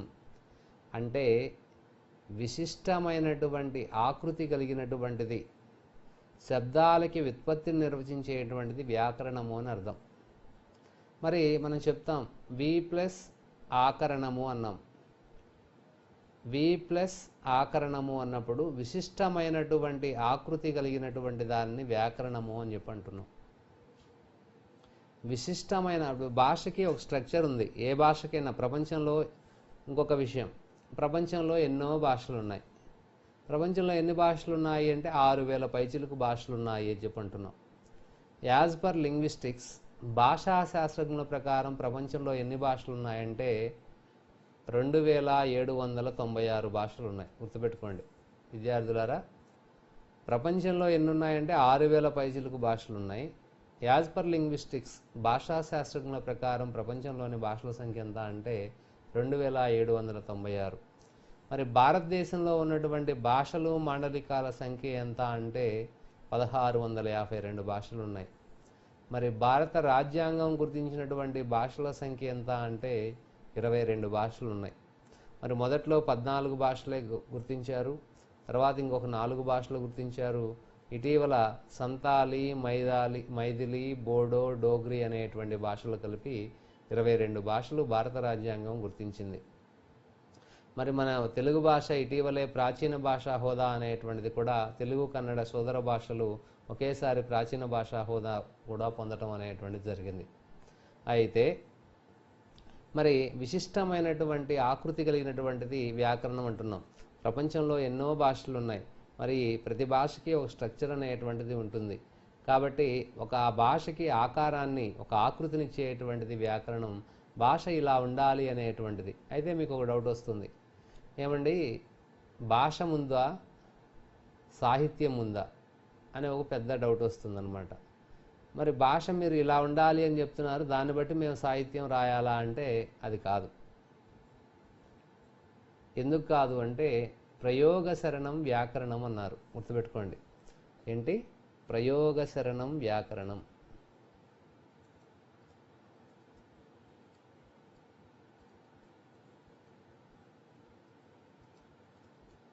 ఇవెందుకు నేను వ్యాకరణంతో ప్రారంభించాను అంటే అన్నిటికంటే క్లిష్టంగా భావించేటువంటి అంశం వ్యాకరణం. కాబట్టి వ్యాకరణం ఇప్పుడు మనకి వ్యాకరణం ఒకటి ప్రధానంగా చూడాల్సినటువంటిది. రెండవది భాష మీద, భాషాశాస్త్రం మీద కఠినమైనటువంటిదిగా మనం భావిస్తాం. భాషాశాస్త్రం, అలంకార శాస్త్రం, సాహిత్య విమర్శ, ప్రాచీన సాహిత్యం, ఆధునిక సాహిత్యం, జానపద సాహిత్యం, మరి వ్యాకరణ విజ్ఞానంలో ప్రధానమైనటువంటి అంశాలు, మరి తెలుగు సాహిత్య ప్రక్రియలకు సంబంధించి మరి దాదాపుగా సిలబస్ను చూస్తే ప్రాంగణ యుగం నుండి నేటి వరకు ఉన్నటువంటిది అంతా సమగ్రంగా మనకి సిలబస్ రూపంలో ఉన్నట్లుగా మనకు కనిపిస్తుంది. మరి విద్యార్థులారా, మనం ఎంత కష్టపడాలి అనేటువంటిది, ఎంత లోతైనటువంటి అధ్యయనం చేస్తే దీన్ని సాధించగలుగుతాము అనేటువంటి కోణంలో మీరందరూ కూడా ఆలోచించాలి. ఆలోచించడమే కాదు, వెంటనే ఆచరణకు పూనుకోవాలి అనేటువంటిది కూడా మీరు తెలుసుకోవాలి. సరే, బాగానే ఉంది. మీకు ఒక సందేహం వచ్చింది, ఏమండి మరి భాష ముందా వ్యాకరణం ముందా అంటే ఒక ఆలోచన. ఇంకోటి భాషా గ్రంథాలను ఏమంటారు అంటే ఈ వ్యాకరణ గ్రంథాలను లక్షణ గ్రంథాలు అంటారు, సాహిత్య గ్రంథాలను లక్ష్య గ్రంథాలు అని చెప్పంటారు. మరి మొట్టమొదటి ఎప్పుడూ కూడా పుట్టగానే ఒక సీడీ ఇచ్చి ఈ వ్యాకరణం నేర్చుకొని కావ్యాలు రాయమని చెప్పి ఎవరూ చెప్పరు. మొట్టమొదట భాష వాగ్రూపంలో ఉండేది, తర్వాత లిఖిత రూపంలో ఉండేది, తర్వాత గ్రంథస్థ రూపంలోకి వచ్చింది. మహాకవులు కావ్య ప్రయోగాలు చేశారు. ఆ ప్రయోగ శరణం వ్యాకరణం, ఆ ప్రయోగాలను బట్టి వ్యాకరణం అనేటువంటిది ఉంటుంది. కాబట్టి విద్యార్థులారా, కావ్య ప్రయోగాలను బట్టి ఈ భాష యొక్క స్వరూపం ఇలా ఉంది అని నిర్దేశించేటువంటి ఒక సమగ్రమైనటువంటి రూపానికి ఏమని పేరు అంటే వ్యాకరణం. ప్రశ్న ఒకసారి ప్రయోగ శరణం అని ఇచ్చినాడు, మీరు వ్యాకరణం అని చెప్పి పెట్టాలి. కాబట్టి కాదేది ప్రశ్నకు అనర్హం. కాబట్టి చాలా జాగ్రత్తగా మీరు ఆ కోణంలో ప్రతి పదాన్ని సునిశ్చితమైనటువంటి పరిశీలన దిశగా అధ్యయనం చేయాలి. ప్రయోగ శరణం వ్యాకరణం అని చెప్పి మనం అన్నాం. కాబట్టి ప్రయోగాన్ని బట్టి వ్యాకరణం అనేటువంటిది ఉంటుంది. ఈ తర్వాత మనం ఆలోచిస్తే ఏంటి అంటే, ఇంకా వ్యాకరణం అంటే క్లియర్గా ఏం చెప్పుకోవాలి అంటే, భాష స్వరూప స్వభావాలను వివరించే శాస్త్రాన్ని వ్యాకరణ శాస్త్రము అంటారు. భాష స్వరూప స్వభావాలను వివరిస్తుంది అంటే స్ట్రక్చర్ ఎలా ఉంటుంది, ఓహో భాష అంటే ఇలా ఉంటుంది, ఈ లక్షణాలు ఉన్నాయి, వీటిని గురించి చెప్పేటువంటి శాస్త్రాన్ని ఏమంటారు అంటే వ్యాకరణ శాస్త్రం. ప్రపంచంలో ఏ భాషకైనా, భాష అనేది యూనివర్సల్, సార్వత్రికమైనది. ప్రపంచంలో ఏ భాషకైనా లక్షణాలు ప్రత్యేకతలు ఉంటే ఉండొచ్చుగాక, భాష యొక్క లక్షణాలు అనేటువంటివి యూనివర్సల్గా అన్నిటికీ ఒకే విధంగా ఉంటాయి.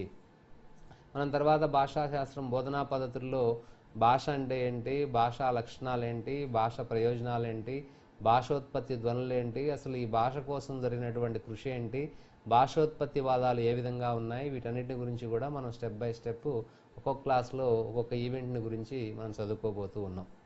కాబట్టి విద్యార్థులారా, ఇక్కడ మనం చూద్దాం. అయితే ఏమన్నాము, భాష స్వరూప స్వభావాలను తెలియజేసేటువంటి దాన్ని వ్యాకరణము అని చెప్పన్నాం. ఇంకొకటి ఏం చెప్పగలను అంటే, భాషలో సాధు అసాధు ప్రయోగాలను వివరించేటువంటి శాస్త్రాన్ని వ్యాకరణం. అసలు ఎందుకు చదువుకోవాలయ్యా వ్యాకరణం? వ్యాకరణం లేకపోతే మనకు గడవదా? ఇప్పుడు బాల వ్యాకరణం, ప్రౌఢ వ్యాకరణం చదువుకోకపోతే ఏం కొంపలు మునిగిపోయేది ఏముంది? ఎంతోమంది కావ్యాలు రాస్తున్నారు, కవితలు రాస్తున్నారు, ఏమీ లేనటువంటి వాళ్ళు, అక్షర జ్ఞానం లేనటువంటి వాళ్ళు కూడా ఉన్నతమైనటువంటి సాహిత్యం రాస్తున్నారు. అంటే ఎందుకు వ్యాకరణం అవసరము అంటే, what is right, what is wrong, ఏది సాధువు, ఏది అసాధువు, మనం మాట్లాడేటప్పుడు ఏది కరెక్టు, ఏది కరెక్ట్ కాదు అని తెలియజేసేటువంటి శాస్త్రాన్ని ఏమంటారు అంటే వ్యాకరణ శాస్త్రము అని చెప్పంటారు. కాబట్టి విద్యార్థులారా, ఇది వ్యాకరణం. మళ్ళీ ఒకసారి చెప్తాను. వ్యాక్రియంతే వ్యుత్పాద్యంతే శబ్దాః అనేనేతి వ్యాకరణం. వి ప్లస్ ఆకరణం వ్యాకరణం. విశిష్టమైన ఆకృతి కలిగినటువంటి దాన్ని వ్యాకరణము అంటారు. ప్రయోగ శరణం వ్యాకరణం, ప్రయోగాన్ని అనుసరించి వ్యాకరణం ఉంటుంది. భాష స్వరూప స్వభావాలను వివరించే శాస్త్రాన్ని వ్యాకరణము అంటారు. భాషలో ఏది సాధువు, ఏది అసాధువు తెలియజేసేటువంటి శాస్త్రాన్ని ఏమంటారు అంటే వ్యాకరణ శాస్త్రము అని చెప్పంటారు. కాబట్టి విద్యార్థులారా, ఇవి మీరు ఇంకా డెప్త్గా చదువుకోవాలి అంటే మరి వేదాల దగ్గరికి వెళ్ళాలి. మరి వేదాలు 4 మీకు తెలుసు, మరి ఉపవేదాలు 4 తెలుసు. మరి వేదాలు ఋగ్వేదం, యజుర్వేదం, సామవేదం, అథర్వణ వేదం అని, ఉపవేదాలు ఆయుర్వేదం, ధనుర్వేదం, గాంధర్వ వేదం, శిల్పవేదం అని మీకు అందరూ చదువుకున్నారు. మరి వేదాలకు చివర చెప్పబడినటువంటి వాటిని వేదాంతాలు అంటారని, ఉపనిషత్తులు అంటారు అనేటువంటి విషయం మీకు తెలుసు. మరి వేదానికి అంగాలు అనేటువంటివి కూడా ఉన్నాయి. మరి మీరు అది కూడా చదవాలి. మరి వ్యాకరణము అని చెప్పన్నప్పుడు అసలు ఇది బేసు. మరి వేదాంగాలు, మరి వేదానికి అంగాలుగా చెప్పబడేటువంటివి వేదాంగాలు అని ఉన్నాయి. మరి ఇంత లోతైనటువంటి అధ్యయనం చేస్తే తప్ప మనం ఈనాడు సక్సెస్ కాలేనటువంటి పరిస్థితి ఉంది. మరి వేదాంగాలు ఎన్ని అంటే 6. ఏంటయ్యా అంటే, 1 శిక్ష, 2 వ్యాకరణం,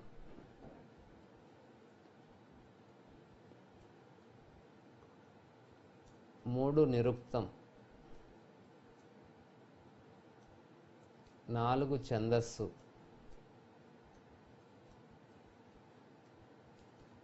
5 జ్యోతిష్యం, 6 కల్పం. గుర్తుపెట్టుకోండి, వేదాంగాలు 6. 1 శిక్ష, 2 వ్యాకరణం, 3 నిరుక్తం, 4 ఛందస్సు, 5 జ్యోతిష్యం, 6 కల్పం. వీటిని వేదాంగాలు అంటారు. ఇంకా లోతుగా ఎలా చదవాలి అంటే, మరి ప్రపంచంలో మొట్టమొదటి సమగ్ర వర్ణనాత్మకమైనటువంటి వ్యాకరణం ఏది అని నేను ఒకసారి, మరి సంస్కృత సాహిత్య చరిత్ర కూడా ఉంది మనకి, సంస్కృత భాషా జ్ఞానం అనేటువంటిది ఉంది, సంస్కృత వ్యాకరణం కూడా ఉంది. మరి ఇవన్నిటిని కూడా మనం చదువుకోవాల్సిన అవసరం ఉంది. మరి ఇప్పుడు ప్రపంచంలో మొట్టమొదటి సమగ్ర వర్ణనాత్మకమైనటువంటి వ్యాకరణం ఏది అంటే పాణిని రాసినటువంటి అష్టాధ్యాయి. మోస్ట్ ఇంపార్టెంట్ బిట్, విద్యార్థులంతా కూడా తెలుసుకోవాలి. అలా ప్రపంచంలోనే మరి అష్టాధ్యాయి జగన్మాత అమరకోశం జగత్పిత అని చెప్పన్నారు. మరి అమరం చదవాలి. ఒక పదానికి సృష్టిలో ఎన్ని పదాలు అయితే ఉన్నాయో అవన్నీ సమగ్రంగా అమరకోశంలోనే ఉన్నాయి. మరి అష్టాధ్యాయి జగన్మాత అమరకోశం జగత్పిత అన్నంతగా పేరు పొందింది. మరి ప్రపంచంలోని మానవ మేధస్సుకి మహత్తరమైనటువంటి రూపం ఏది అంటే అష్టాధ్యాయి అని చెప్పాలి. పాణిని రాసినటువంటి అష్టాధ్యాయి ప్రపంచంలోనే మొట్టమొదటి సమగ్ర వర్ణనాత్మకమైనటువంటి వ్యాకరణం అని మీరు గమనించాలి. మరి సంస్కృతం మరి ప్రపంచంలోనే అతి ప్రాచీనమైనటువంటి భాష ఏది అంటే సంస్కృతం. మరి మన తెలుగు భాష ద్రావిడ భాషలకు సంబంధించింది. మరి ద్రావిడ భాషల్లో ప్రాచీనమైనటువంటి భాష ఏది అంటే తమిళం అని చెప్పుకుంటున్నాం. మరి తర్వాత మన తెలుగు భాష, వాటిని గురించి మనం చదువుకుంటూ ఉన్నాం. మరి తెలుగు మరి మధ్య ద్రావిడ భాషా కుటుంబానికి చెందిన భాష అనేటువంటిది మనందరికీ తెలిసినటువంటిది. అయితే మరి వేదాంగాలు 6 అని చెప్తున్నాం. 1 శిక్ష, 2 వ్యాకరణం, నిరుక్తం, ఛందస్సు, జ్యోతిష్యం, కల్పం. మరి వీటిని గురించి కూడా మనం అవగాహన చేసుకోవాలి. ఫస్ట్ శిక్ష అంటే శిక్ష సంప్రదాయ స్థాపకుడు ఎవరు అంటే పాణిని. మరి శిక్ష స్వర వర్ణోపదేశ శాస్త్రం అని చెప్పంటారు. మరి స్వరాలను గురించి అధ్యయనం చేసేటువంటి విభాగం శిక్ష. మరి ఇది వ్యాకరణంలో భాగమే కాబట్టి శిక్ష సంప్రదాయ స్థాపకుడు అన్న ఈ వ్యాకరణ సంప్రదాయ స్థాపకుడు ఎవరు అన్న పాణిని అని గుర్తుపెట్టుకోవాలి. పాణిని అనగానే అష్టాధ్యాయి గుర్తుకు రావాలి. మరి మానవ మేధస్సుకి మహత్తరమైనటువంటి రూపం అష్టాధ్యాయి అని గుర్తుకు రావాలి. ప్రపంచంలో మొదటి సమగ్ర వర్ణనాత్మకమైన వ్యాకరణం అంటే అష్టాధ్యాయి గుర్తుకు రావాలి. మరి జగన్మాతలాగా పేరు పొందినటువంటి గ్రంథం ఏది అంటే అష్టాధ్యాయి అని గుర్తుకు రావాలి. మరి నిరుక్తం, మరి పదాల వ్యుత్పత్తులను నిర్వచించేటువంటి గ్రంథం ఏది అంటే నిరుక్తం. మరి యాస్కాచార్యుడు రాసినటువంటి నిరుక్తం అనేటువంటి ముఖ్యమైనటువంటి పాయింట్గా మీరు గమనించాలి. సో యాస్కాచార్యుడు నిరుక్తం అనే పదాల వ్యుత్పత్తిని తెలియజేసేటువంటి గ్రంథాలకు నిరుక్తాలు అని పేరు. నిరుక్త సంప్రదాయ స్థాపకుడు ఎవరు అంటే యాస్కాచార్యుడు. నిరుక్తం అనే గ్రంథం రాసిన వాడు ఎవరు అంటే యాస్కాచార్యుడు అని గుర్తుపెట్టుకోవాలి. ఇక ఛందస్సు విషయానికి వస్తే అతి ప్రాచీనమైనటువంటి ఛందస్సు పింగళ ఛందం. పింగళుడు పింగళ ఛందాన్ని రూపొందించాడు.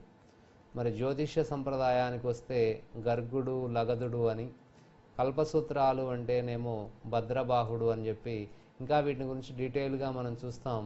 సో మనం వ్యాకరణము అనేటువంటి దానికి బేస్ అక్కడ వేదాంగాల నుంచి ఇలా మూలాలని అన్వేషిస్తూ చదివితే తప్ప మనం సక్సెస్ కాలేము. కాబట్టి విద్యార్థులారా, మీరు వేదాంగాలు 6 అని, ఈ వ్యాకరణం అనేది వేదాంగాలలో 1 అని, మరి శిక్ష వ్యాకరణ సంప్రదాయ స్థాపకుడు పాణిని అని, నిరుక్త సంప్రదాయ స్థాపకుడు యాస్కాచార్యుడని, ఛందస్సు పింగళుడు అని, జ్యోతిష్యం అంటే గర్గుడు లగదుడు అని, కల్పసూత్రాలు ఎవరివి అంటే భద్రబాహుడు అని ఇలా గుర్తుపెట్టుకోవాల్సిన అవసరం ఉంది. కాబట్టి విద్యార్థులారా, మనం ఇదంతా చూస్తే టోటల్గా వ్యాకరణం గురించి ఇదంతా కూడా ఇప్పుడు మనం చెప్పుకునేటువంటిది అన్నిటినీ ఒకసారి కనుక మనం చూస్తే, మనం ఫస్ట్ వ్యాకరణం దగ్గర నుంచి ఇప్పుడు మనం చదువుకున్నటువంటి పాయింట్స్ అన్నిటినీ కూడా మనం చూసాం. ఏమని? ఫస్ట్ వ్యాకరణానికి సంబంధించి మనం చూస్తే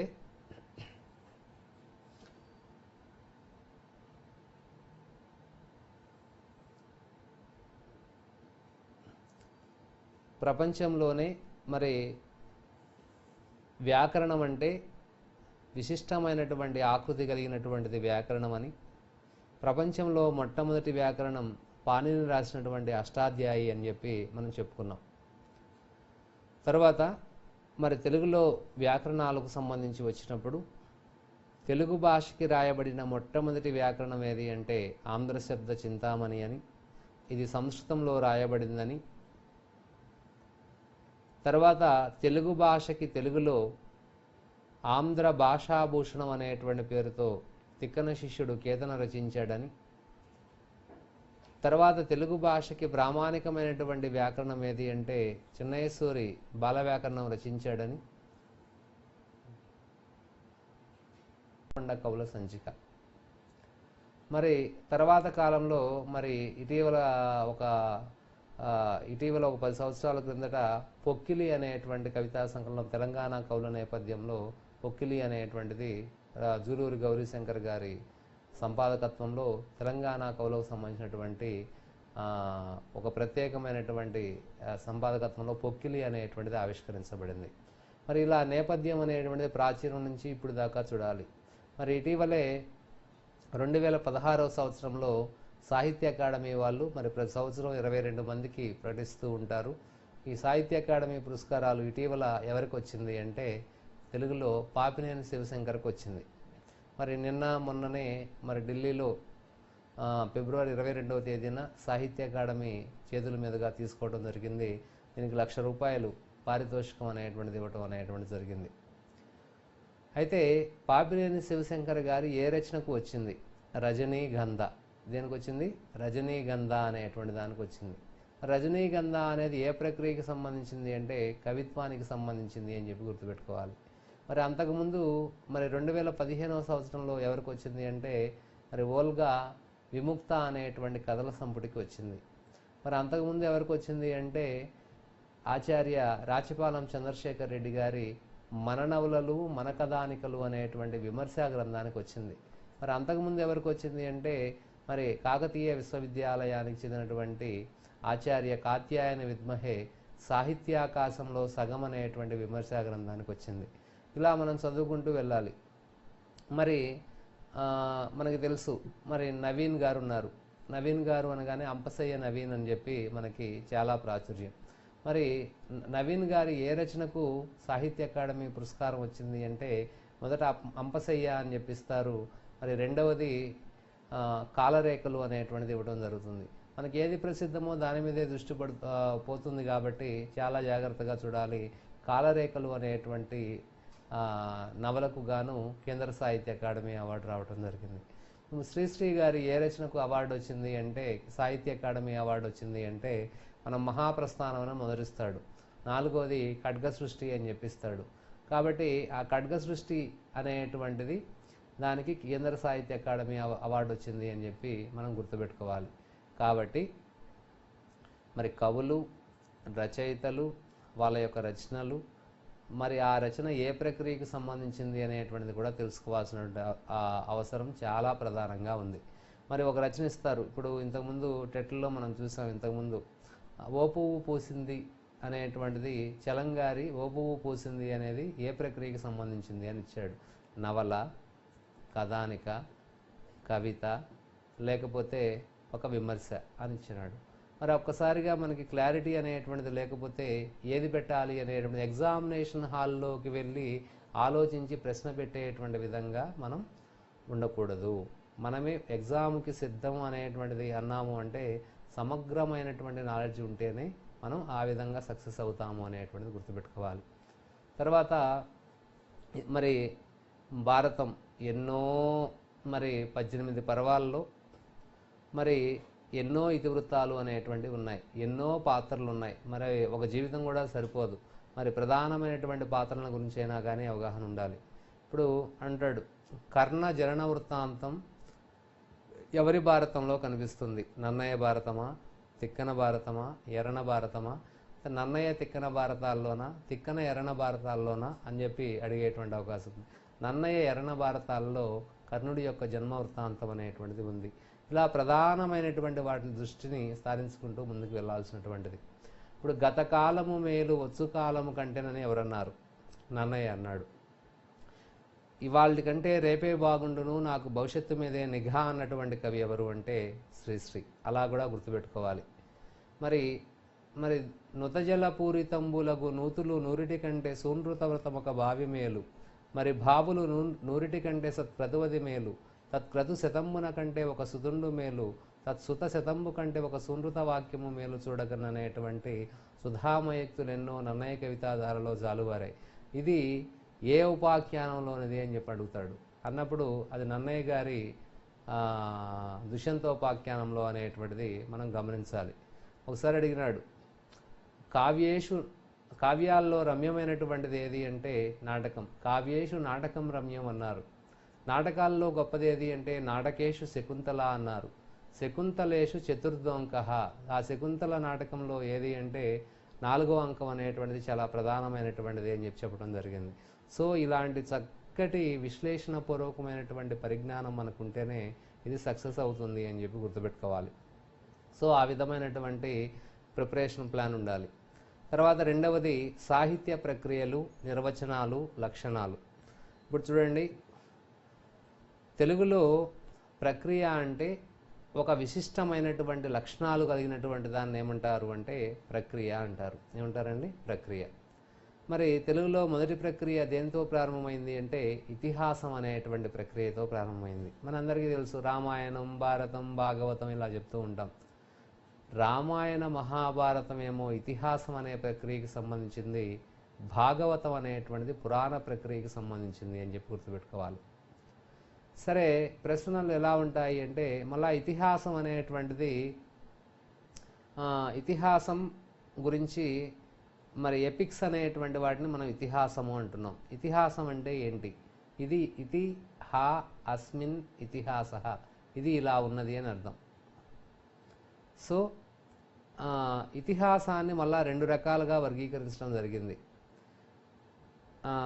ఇతిహాసం 2 రకాలు. ఒకటేంటి అంటే పరక్రియ, 2 పురాకల్పం. పరక్రియ అంటే మళ్ళీ ఈ విషయం అందరికీ తెలియదు. ఒకే నాయకుడు కలిగినటువంటి గ్రంథాన్నేమో పరక్రియ అంటారు, ఉదాహరణకి రామాయణం. పురాకల్పం అంటే బహునాయకులు కలిగినటువంటి గ్రంథం, దాన్ని పురాకల్పము అని చెప్పంటారు. సో రామాయణ మహాభారతాలనేమో ఇతిహాసాలు అంటారు, భాగవతం అనేటువంటిది పురాణ ప్రక్రియకి సంబంధించింది అని చెప్పి గుర్తుపెట్టుకోవాలి. సరే, ఇది బాగానే ఉంది. ఇలా జాగ్రత్తగా మనం చూసుకోవాలి. సరే, ఇది బాగానే ఉంది. పురాణం అంటున్నాం. ప్రాచీనమైనప్పటికీ నిత్య నూతనంగా కనిపించేటువంటి గ్రంథాలను ఏమంటారు అంటే పురాణాలు అని చెప్పంటారు. మరి ఈ పురాణానికి సంబంధించి ఇంగ్లీష్లో ఎపిక్స్ అంటే ఇతిహాసాలు, మిత్స్ అంటే పురాణాలు, పురాణ సాహిత్యాన్ని మైథాలజీ అని చెప్పంటారు. ఏమంటారు? మైథాలజీ అని చెప్పంటారు. మరి ఈ పురాణాలు మరి వేదవ్యాసుడే రాశాడు అని చెప్పి మనం చెప్తాం. మరి పురాణాలు ఎన్ని అంటే అష్టాదశ పురాణాలు అని చెప్పి చెప్తాం. అష్టాదశ పురాణాలను సూచించేటువంటి శ్లోకం ఏంటి అని అడిగినాడు ఒకసారి. మద్వయం బద్వయం భ్రత్రయం వాచతుష్టయం అనాపలింగ కూస్కాని పురాణాన్ని పృథక్ పృథక్చ అని ఒక శ్లోకం ఉంది. మద్వయం మాతో ప్రారంభమయ్యేటువంటివి 2, మత్స్య మార్కండేయ పురాణాలు. భద్వయం భాతో ప్రారంభమయ్యేటువంటివి 2, భాగవత భవిష్య పురాణాలు. భ్రత్రయం భ్రాతో ప్రారంభమయ్యేటువంటివి 3, బ్రహ్మ, బ్రహ్మాండ, బ్రహ్మ వైవర్త్య. వాచతుష్టయం వాతో ప్రారంభమయ్యేటువంటివి 4, వరాహ, వామన, వాయు, విష్ణు. అనాపలింగ కూస్కాని అంటే ఆ అంటే అగ్ని అని, నా అంటే నారద అని, పా అంటే పద్మ అని, లిమ్ అంటే లింగ అని, గా అంటే గరుడ అని, కు అంటే కూర్మ అని, స్కా అంటే స్కాంద అని. కాబట్టి మద్వయం అంటే 2 మత్స్య మార్కండేయ, బద్వయం అంటే భాగవత భవిష్య, భ్రత్రయం అంటే బ్రహ్మ, బ్రహ్మాండ, బ్రహ్మవైవర్త్య. వాచతుష్టయం అంటే వరాహ, వామన, వాయు, విష్ణు. అనాపలింగ కూస్కాని అగ్ని, నారద, పద్మ, లింగ, గరుడ, కూర్మ, స్కాంద, ఇలా 18 పురాణాలు, అష్టాదశ పురాణాలు అనేటువంటిది మీరు తెలుసుకోవాలి. ఇలానే కాదు ప్రశ్న, ఇది మనం ఏదో సౌలభ్యం కోసం మీరు గుర్తుపెట్టుకోవడానికి ఈజీగా ఉన్నట్లు అనిపిస్తుంది. కానీ మరి సంస్కృతంలో ఈ అష్టాదశ పురాణాల యొక్క వరుస క్రమంలో మొట్టమొదటిది ఏది అంటే బ్రహ్మ పురాణం అని చెప్పాలి. మరి తెలుగులో మొట్టమొదటి పురాణం ఏది అంటే మార్కండేయ పురాణం అని చెప్పాలి. మార్కండేయ పురాణం ఎవరు రాశారు అంటే తెలుగులో మారణ. మరి అష్టాదశ పురాణాల్లో మార్కండేయ పురాణం ఎన్నోది అంటే 7వది అని చెప్పి గుర్తుపెట్టుకోవాలి. ఈ మార్కండేయ పురాణం మీద ఆధునిక కాలంలో ఎవరు పరిశోధన చేశారు? ప్రథమాంధ్ర మహాపురాణం అనే పేరుతో పరిశోధన చేసింది ఎవరు అంటే ఆచార్య జీవి సుబ్రహ్మణ్యం గారు. ఇలా లోతైనటువంటి అధ్యయనం చేయాల్సినటువంటి అవసరం ఉంది.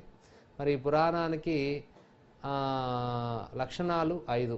పురాణం పంచలక్షణం అని చెప్పి మనం చెప్తాం. ఈ సర్గ, ప్రతిసర్గ, వంశము, మన్వంతరము, వంశానుచరితం. సర్గ, ప్రతిసర్గ, వంశము, మన్వంతరము, వంశానుచరితము అని 5 లక్షణాలు ఉన్నాయి. భాగవతంలో పురాణం అనేది దశలక్షణ సమన్వితమని వృత్తి, రక్ష, సంస్థ, హేతువు, అపాశ్రయం అని చెప్పి 10 లక్షణాలు అనేటువంటి చెప్పబడటం జరిగింది. ఇలా చక్కటి లోతైనటువంటి విధంగా మనం చదవాల్సినటువంటి అవసరం ఉంది. మరి పురాణాల్లో దేవీ భాగవతాన్ని వచనానువాదం చేసినందుకు గాను ఎవరికి సాహిత్య అకాడమీ పురస్కారం వచ్చింది అంటే ఆచార్య బేతవోలు రామబ్రహ్మం గారికి రావటం అనేటువంటి జరిగింది. కాబట్టి ఈ విధంగా లోతైనటువంటి అధ్యయనం చదవాల్సినటువంటి అవసరం ఉంది. ఇక ప్రబంధం అంటున్నాం. మరి ప్రబంధం అంటే అసలు ఈ ప్రబంధం అనే పదాన్ని మొట్టమొదటగా ఎవరు ప్రయోగించారు? నన్నెచోడుడు ప్రయోగించాడు. ప్రబంధానికి ప్రధాన మరి తిక్కన భారతాన్ని ఏ పేరుతో పిలిచాడు? ప్రబంధ మండలి అనే పేరుతో పిలిచాడు. ఎవరి బిరుదులో ప్రబంధ శబ్దం కనిపిస్తుంది? ఎరణ బిరుదులో. ఎరణకి ప్రబంధ పరమేశ్వరుడు అనేటువంటి బిరుదు ఉంది. ఎరణ ఏ రచనని ప్రబంధంగా మలిచాడు? నృసింహ పురాణాన్ని. శ్రీనాథుడి యుగాన్ని ప్రక్రియాపరంగా ఏమంటారు అంటే కావ్యయుగం. ఆ కావ్యయుగ పరిణామక్రమమే ఏ విధంగా మారింది అంటే ప్రబంధ సాహిత్యం. మరి ప్రబంధ యుగానికి నాయకుడు ఎవరు అంటే శ్రీకృష్ణదేవరాయలు. మరి ప్రబంధంలో ప్రధానమైన లక్షణం ఏంటి అంటే అష్టాదశ వర్ణం ఉండటం. ఈ అష్టాదశ వర్ణం గురించి మొట్టమొదట పేర్కొన్నటువంటి వాడు ఎవరు అంటే సంస్కృతంలో దండి పేర్కొన్నాడు. తెలుగులో నన్నెచోడుని కుమార సంభవంలో మునుమార్గ కవిత లోకంబున వెలయగా అని చెప్పి అష్టాదశ వర్ణన గురించి మొట్టమొదటిగా చెప్పబడినటువంటి కావ్యం ఏది అంటే నన్నెచోడుని యొక్క కుమార సంభవం అని చెప్పి గుర్తుపెట్టుకోవాలి. సో తొలిగు ప్రబంధంగా ఊహించబడినటువంటి ప్రబంధం ఏది అంటే నన్నెచోడుని కుమార సంభవం అని. మరి ఈ కుమార సంభవం అనే కావ్యాన్ని వెలుగులోకి తెచ్చిన వాడెవరు అంటే మానవల్లి రామకృష్ణ కవి అని. మరి తొలి తెలుగు ప్రబంధం ఏది అంటే అలసాని పెద్దన మనుచరిత్ర అని చెప్పి గుర్తుపెట్టుకోవాలి. మరి ఒక మాట, చక్కటి మాట వినాలి మీరంతా. భారతంలో బీజప్రాయంగా ఎరణలో మొలకగా పొడసూపినటువంటి ప్రబంధలత శ్రీనాథుని చేతిలో చిగిర్చి మారాకు వేసింది. ఆ ప్రబంధలతకు పూచిన తొలిఫలం, పండిన తొలిఫలం ఏది అంటే అలసాని పెద్దల మనుచరిత్ర అని పింగళి లక్ష్మీకాంతం గారు చక్కని వ్యాఖ్యానం చెప్పడం అనేటువంటి జరిగింది. సో రచన మొట్టమొదట ఎవరన్నారు, దాని గురించి విమర్శగా ఎవరన్నారు, వీటన్నిటి యొక్క కోణంలో ఆ ప్రక్రియలను మొత్తాన్ని ఇతిహాసం, పురాణం, ప్రబంధం, కావ్యం, శతకం, గేయం, ఆశువు, అవధానం. మరి తెలుగువారి స్వతంత్రమైనటువంటి ప్రక్రియ ఏది అంటే అవధానం. పద్యం, అవధానం, ఉదాహరణం ఇవన్నీ తెలుగువారి సొంత ప్రక్రియలు, దేశీ ప్రక్రియలు.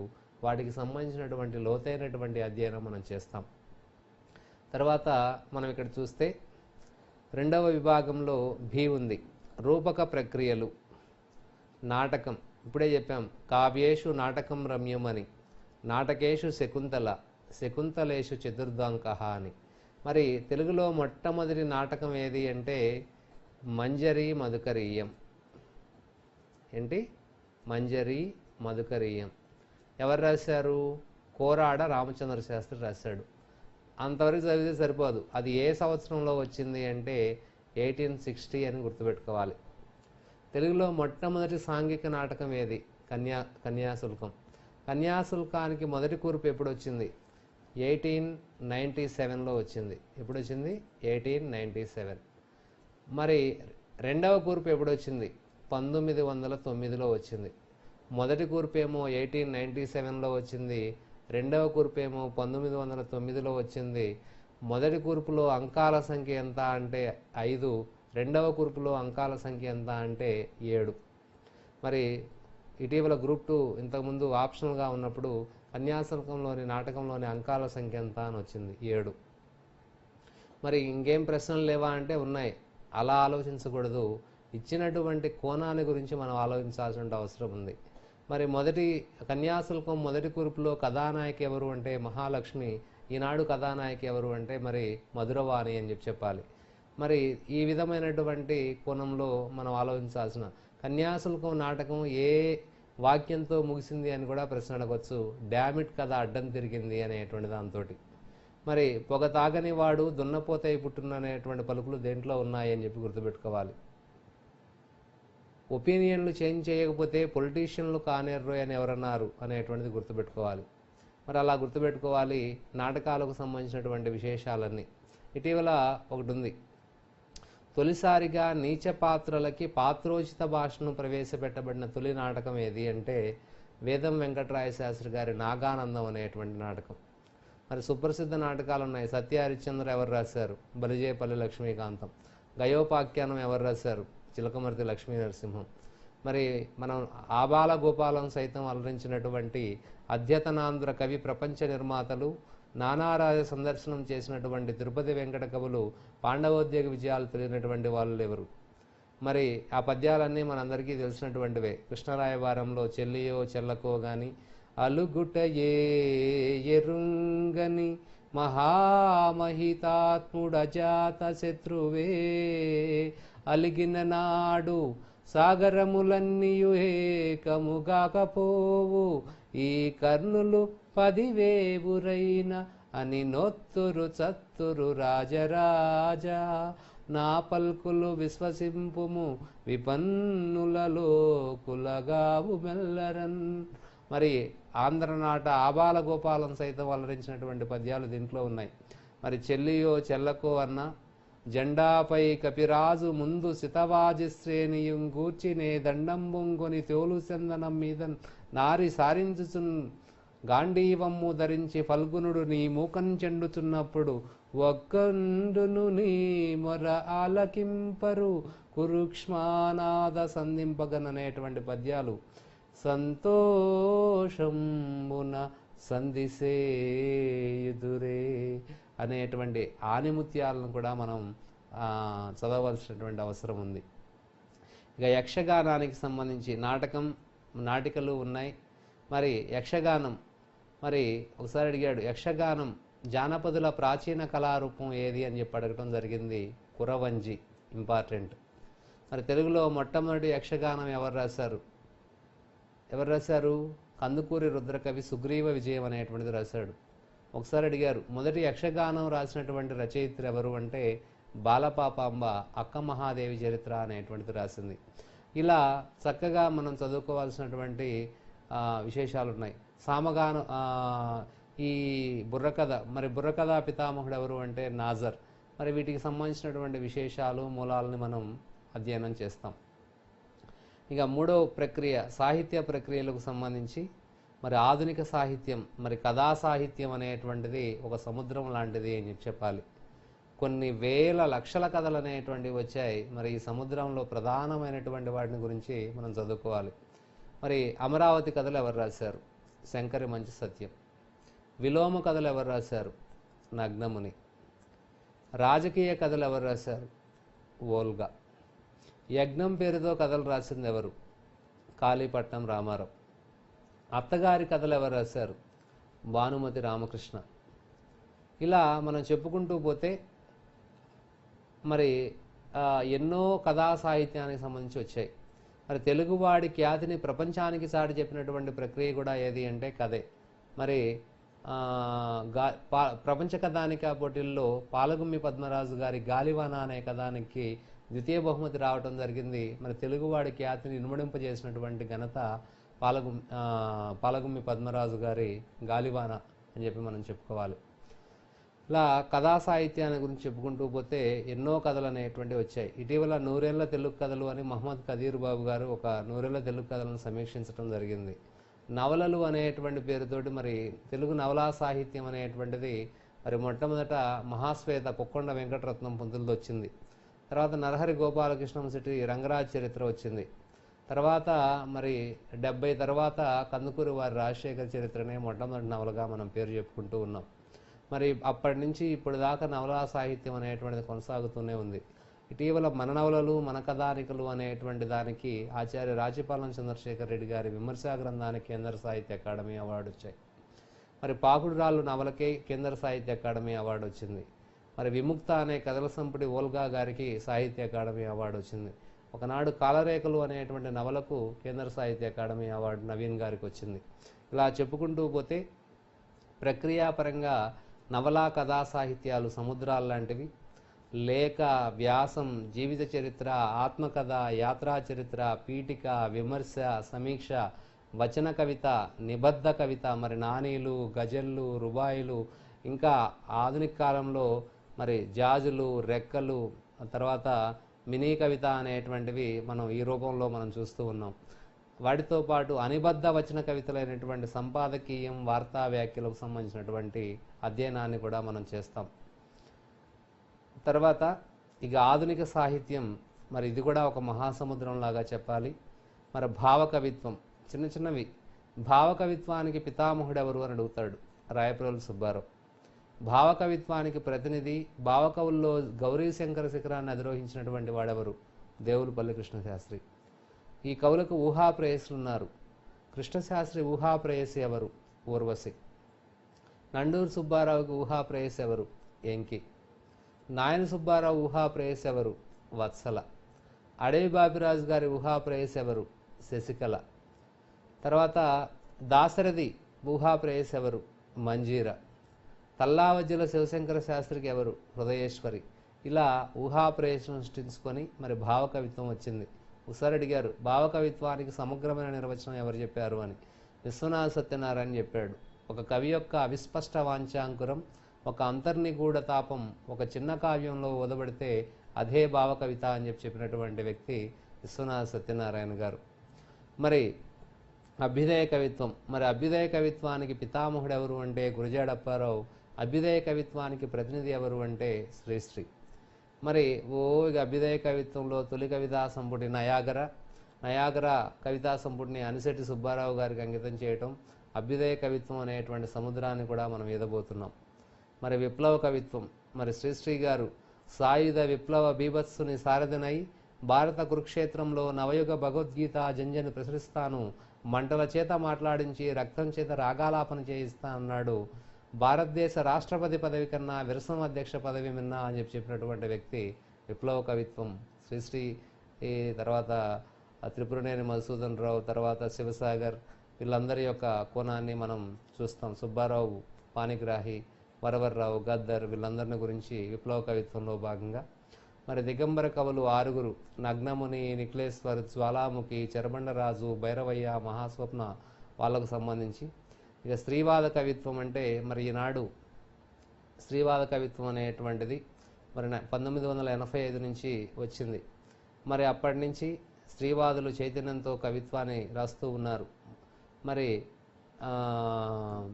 సావిత్రి బందిపోటు కవిత, పాఠం ఒప్పజెప్పకపోతే పంతులు గారు పెళ్లి చేస్తా అన్నప్పుడే భయం వేసింది, ఆఫీస్లో నా మొగుడున్నాడు అవసరం వచ్చినా సెలవివ్వడని అన్నయ్య అన్నప్పుడే అనుమానం వేసింది, వాడికేం మగమహారాజు అని ఆడామగా వాగినప్పుడే అర్థమైపోయింది, పెళ్ళంటే పెద్ద శిక్ష అని, మొగుడంటే స్వేచ్ఛ భక్షకుడని, మేం పాలిచ్చి పెంచిన జనంలో మమ్మల్నే సగం విభజించి పాలిస్తోందని అన్నటువంటి ఆవేదనలు చూసాం. మరి వంటిల్లు విమల ఆవేదనని మనం చూస్తాం. అలా పాడిబండ్ల రజని, తర్వాత ఘంటసాల నిర్మల, ఓల్గా, కొండేపూడి నిర్మల, శిలాలోలిత, రేవతీదేవి, ఇలా ఎందరో కుప్పిలి పద్మ, ఇలా ఎంతోమంది మహిళా రచయితల యొక్క ఆవేదనను కూడా స్త్రీవాద కవిత్వంలో చూస్తాం. అలానే మైనారిటీ వాద కవిత్వంలో స్కైబాబా, తర్వాత షాజహాన్ అలాంటి వాళ్ళని మనం చూస్తాం. అనుభూతివాద కవిత్వంలో దేవరకొండ బాలగంగాధర్ తిలక్, ఇంద్రగంటి శ్రీకాంత శర్మ, వేగుంట మోహన్ ప్రసాద్, ఇస్మాయిల్ లాంటి వాళ్ళని చూస్తాం. జాతీయోద్యమ కవిత్వంలో ప్రధానంగా మనం ఏం చూస్తాము అంటే, మరి మనందరికీ తెలుసు చిలకమర్తి భరతఖండంబు చక్కని పాడియావు, హిందువులు లేగదూడలై ఏడ్చుచుండ, తెల్లవారును గడిసరి గొల్లవారు పితుకుచున్నారు మూతులు బిగేగట్టి అనేటువంటి జాతీయోద్యమ కవిత్వాన్ని, ప్రధానంగా మరి ఆంధ్రోద్యమ తెలంగాణ ఉద్యమ కవిత్వ నేపథ్యాన్ని గురించి సాహిత్యాన్ని మనం చూస్తాం. ఇక తెలుగు భాషా సాహిత్యాలపై ఇతర భాషల ప్రభావం మనం సంస్కృతం, ఆంగ్లం, ఉర్దూ, పారసికం, యూరోపియన్ భాషలు, ఎన్నో భాషలు అనేటువంటివి ఉన్నాయి. టమాటా ఏ భాషా పదం అంటే ఆంగ్ల భాషా పదం అని పెట్టే పరిస్థితి ఉంది. మరి అది టమాటా అనేటువంటిది పోర్చుగీసు భాషా పదం. మరి ఆముక్త మాల్యదలో తల పక్షచ్చట గుచ్చి బాతువులు, బాతు అనేది ఏ భాషా పదం అంటే పోర్చుగీసు భాషా పదం. ఇలా త్రాసు అనేటువంటి మొట్టమొదటి అన్య దేశాన్ని ఉపయోగించినటువంటి కవి ఎవరు అంటే తిక్కన. తరాజు అని పర్సు అరబిక్ భాషా పదం నుంచి వచ్చింది. ప్రాచీన కవుల్లో అత్యధిక అన్య దేశాలు వాడినటువంటి కవి ఎవరు అంటే శ్రీనాథుడు, 150 దాకా ఉపయోగించాడు అని చెప్తాం. ఇలా ఎంతోమంది కవులు ప్రయోగం, ఏ పదం ఏ భాషా పదం అనేటువంటిది కూడా మనం చూడాల్సిన అవసరం ఉంది. మీకు తర్వాత భాషా రూపాల్లో శాసన భాష, మరి తొలి తెలుగు శాసనం ఏది అంటే తొలి తెలుగు శాసనం ధనుంజయుని కలమల్ల శాసనం అని చెప్తున్నాం. తొలి తెలుగు శాసనం, తొలి గద్య శాసనం ఏది అంటే ఎర్రగుడిపాడు శాసనం అని చెప్తున్నాం. తొలి పద్య శాసనం ఏది అంటే పండరంగని అద్దంకి శాసనం అని చెప్తున్నాం. ఇలా శాసన భాష యొక్క పరిణామ క్రమాన్ని, గ్రాంధిక వ్యవహారిక భాషా స్వరూపాన్ని, భాషోద్యమ స్వరూపాన్ని, మరి భాషలో ప్రధాన అంతర్గతమైనటువంటి మాండలిక భేదాలని, మాండలిక ప్రయోగాలని, మాండలిక నేపథ్యంలో వచ్చినటువంటి రచనల్ని కూడా మనం చూడాలి. ప్రామాణిక భాషకు సంబంధించి ఆచార్య బద్రిరాజ కృష్ణమూర్తి గారి మాండలికాలు ప్రమాణ భాషని మనం అధ్యయనం చేయాలి. ప్రసార మాధ్యమాల్లో ఉపయోగించేటువంటి భాష, వైయక్తిక భాష, పరిసరాల భాష, తెలుగు భాష ప్రాచీనత, భాషా పరిరక్షణ, అభివృద్ధి చర్యలు, కమిటీలు, సంస్థలు, విశ్వవిద్యాలయాల యొక్క కృషిని కూడా ఈ విభాగంలో భాగంగా మనం అధ్యయనం చేస్తామని చెప్పి తెలియజేస్తున్నాను. ఈ తర్వాత భాషాంశాలకు సంబంధించి ఫొనెటిక్స్, ధ్వని విజ్ఞానం చాలా ప్రధానమైనటువంటిది. మరి ధ్వన్యుత్పత్తి స్థానాలు, మనలో ఏ అక్షరాలు ఎక్కడ స్థానం, కరణం, ప్రయత్నంగా వెలువరించబడుతున్నాయనేటువంటి విషయాలను మనం గమనించాలి. మరి భాషకి మూలం ధ్వని, వర్ణం, పదం, మరి వర్ణం, సవర్ణం, పదం, పదాంశం, సపదాంశం, వాక్య విజ్ఞానం, వీటన్నిటికి సంబంధించినటువంటి విశేషాలు, అర్థం, అర్థ పరిణామం, ధ్వని విపరిణామానికి సంబంధించినటువంటి విశేషాలు, తర్వాత తెలుగులో పదభేదాలు తత్సమం, తద్భవం, దేశ్యం, గ్రామ్యం లాంటివి, తెలుగులో మరి నానార్థాలు, పర్యాయ పదాలు, వ్యుత్పత్తి అర్థాలు, ప్రకృతి వికృతులు, వాక్యం, వాక్యభేదాలు, తెలుగు వాక్యం, మరి సందులు, సమాసాలు, ఛందస్సు, అలంకారాలు, వ్యాకరణ పరిభాష, మొత్తం కూడా మనకి బాల ప్రౌఢ వ్యాకరణాలే ఉన్నాయి కాబట్టి లోతైనటువంటి అధ్యయనం మనం ఇక్కడ చేస్తాం. ఇక ప్రధానమైనది జానపద సాహిత్యం. జానపద సాహిత్యం ఏముంది అని చెప్పి మనం అనుకుంటాం. నిజంగా ప్రశ్నలు కనుక ఇస్తే జానపద సాహిత్యం అనేది ఎంత లోతైనది అనేటువంటిది మనం చూడాలి. మరి తెలుగులో మొట్టమొదటి జానపద సాహిత్యం మీద PhD చేసినటువంటి ఆచార్య బిరుదురాజు రామరాజు గారు దగ్గర నుంచి పరిశోధనాకూలంగా పాశ్చాత్యులు, ప్రాచ్యులు చేసినటువంటి పరిశోధన వివేచనని మనం ఇక్కడ చేస్తాం. తర్వాత పఠనావగాహనంలో భాగంగా గద్యము, పద్యముకు సంబంధించి మరి పఠనావగాహన అంటే కాంప్రహెన్షన్ అని చెప్పాలి. మరి ఒక పేరాగ్రాఫ్ ఇచ్చి క్వశ్చన్స్ రాయటం అనేది సులభంగానే చెప్పాలి. మరి అదే ఒక పద్యాన్ని ఇచ్చి ప్రశ్నలు అడిగేటువంటి విధానంలో మనం చాలా జాగ్రత్తను వహించాల్సినటువంటి అవసరం ఉంది అని చెప్పి నేను చెప్తూ ఉన్నాను. తర్వాత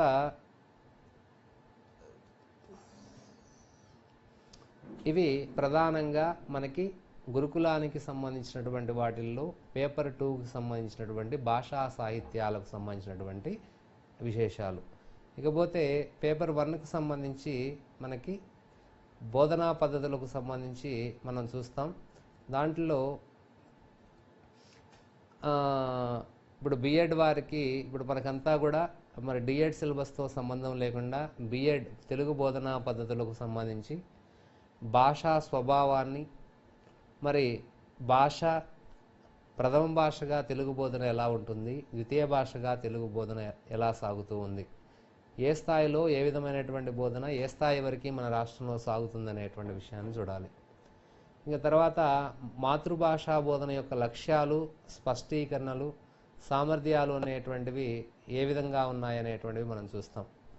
అలానే వీటిలో భాగంగా బాలబాలికల యొక్క వికాసం, భాషా బోధన, అభ్యసన, మనోవిజ్ఞానం, ముఖ్య భావనలు, పిల్లలు భాషను ఎలా సంపాదిస్తారు అనేటువంటి వాడి యొక్క భాషోత్పత్తి సిద్ధాంతాలు, భాష ఆలోచన, తర్వాత ఈ సృజనాత్మకతకు సంబంధించినటువంటి అంశాలు, తర్వాత భాషా విద్యా ప్రణాళిక, కరికులం డిజైనింగ్, నిర్మాణం, వ్యవస్థీకరణం, అభివృద్ధి, ఈ పాఠ్యపుస్తకాల యొక్క కూర్పులో ప్రణాళిక యొక్క ప్రభావాన్ని గురించి మనం చదువుతాం.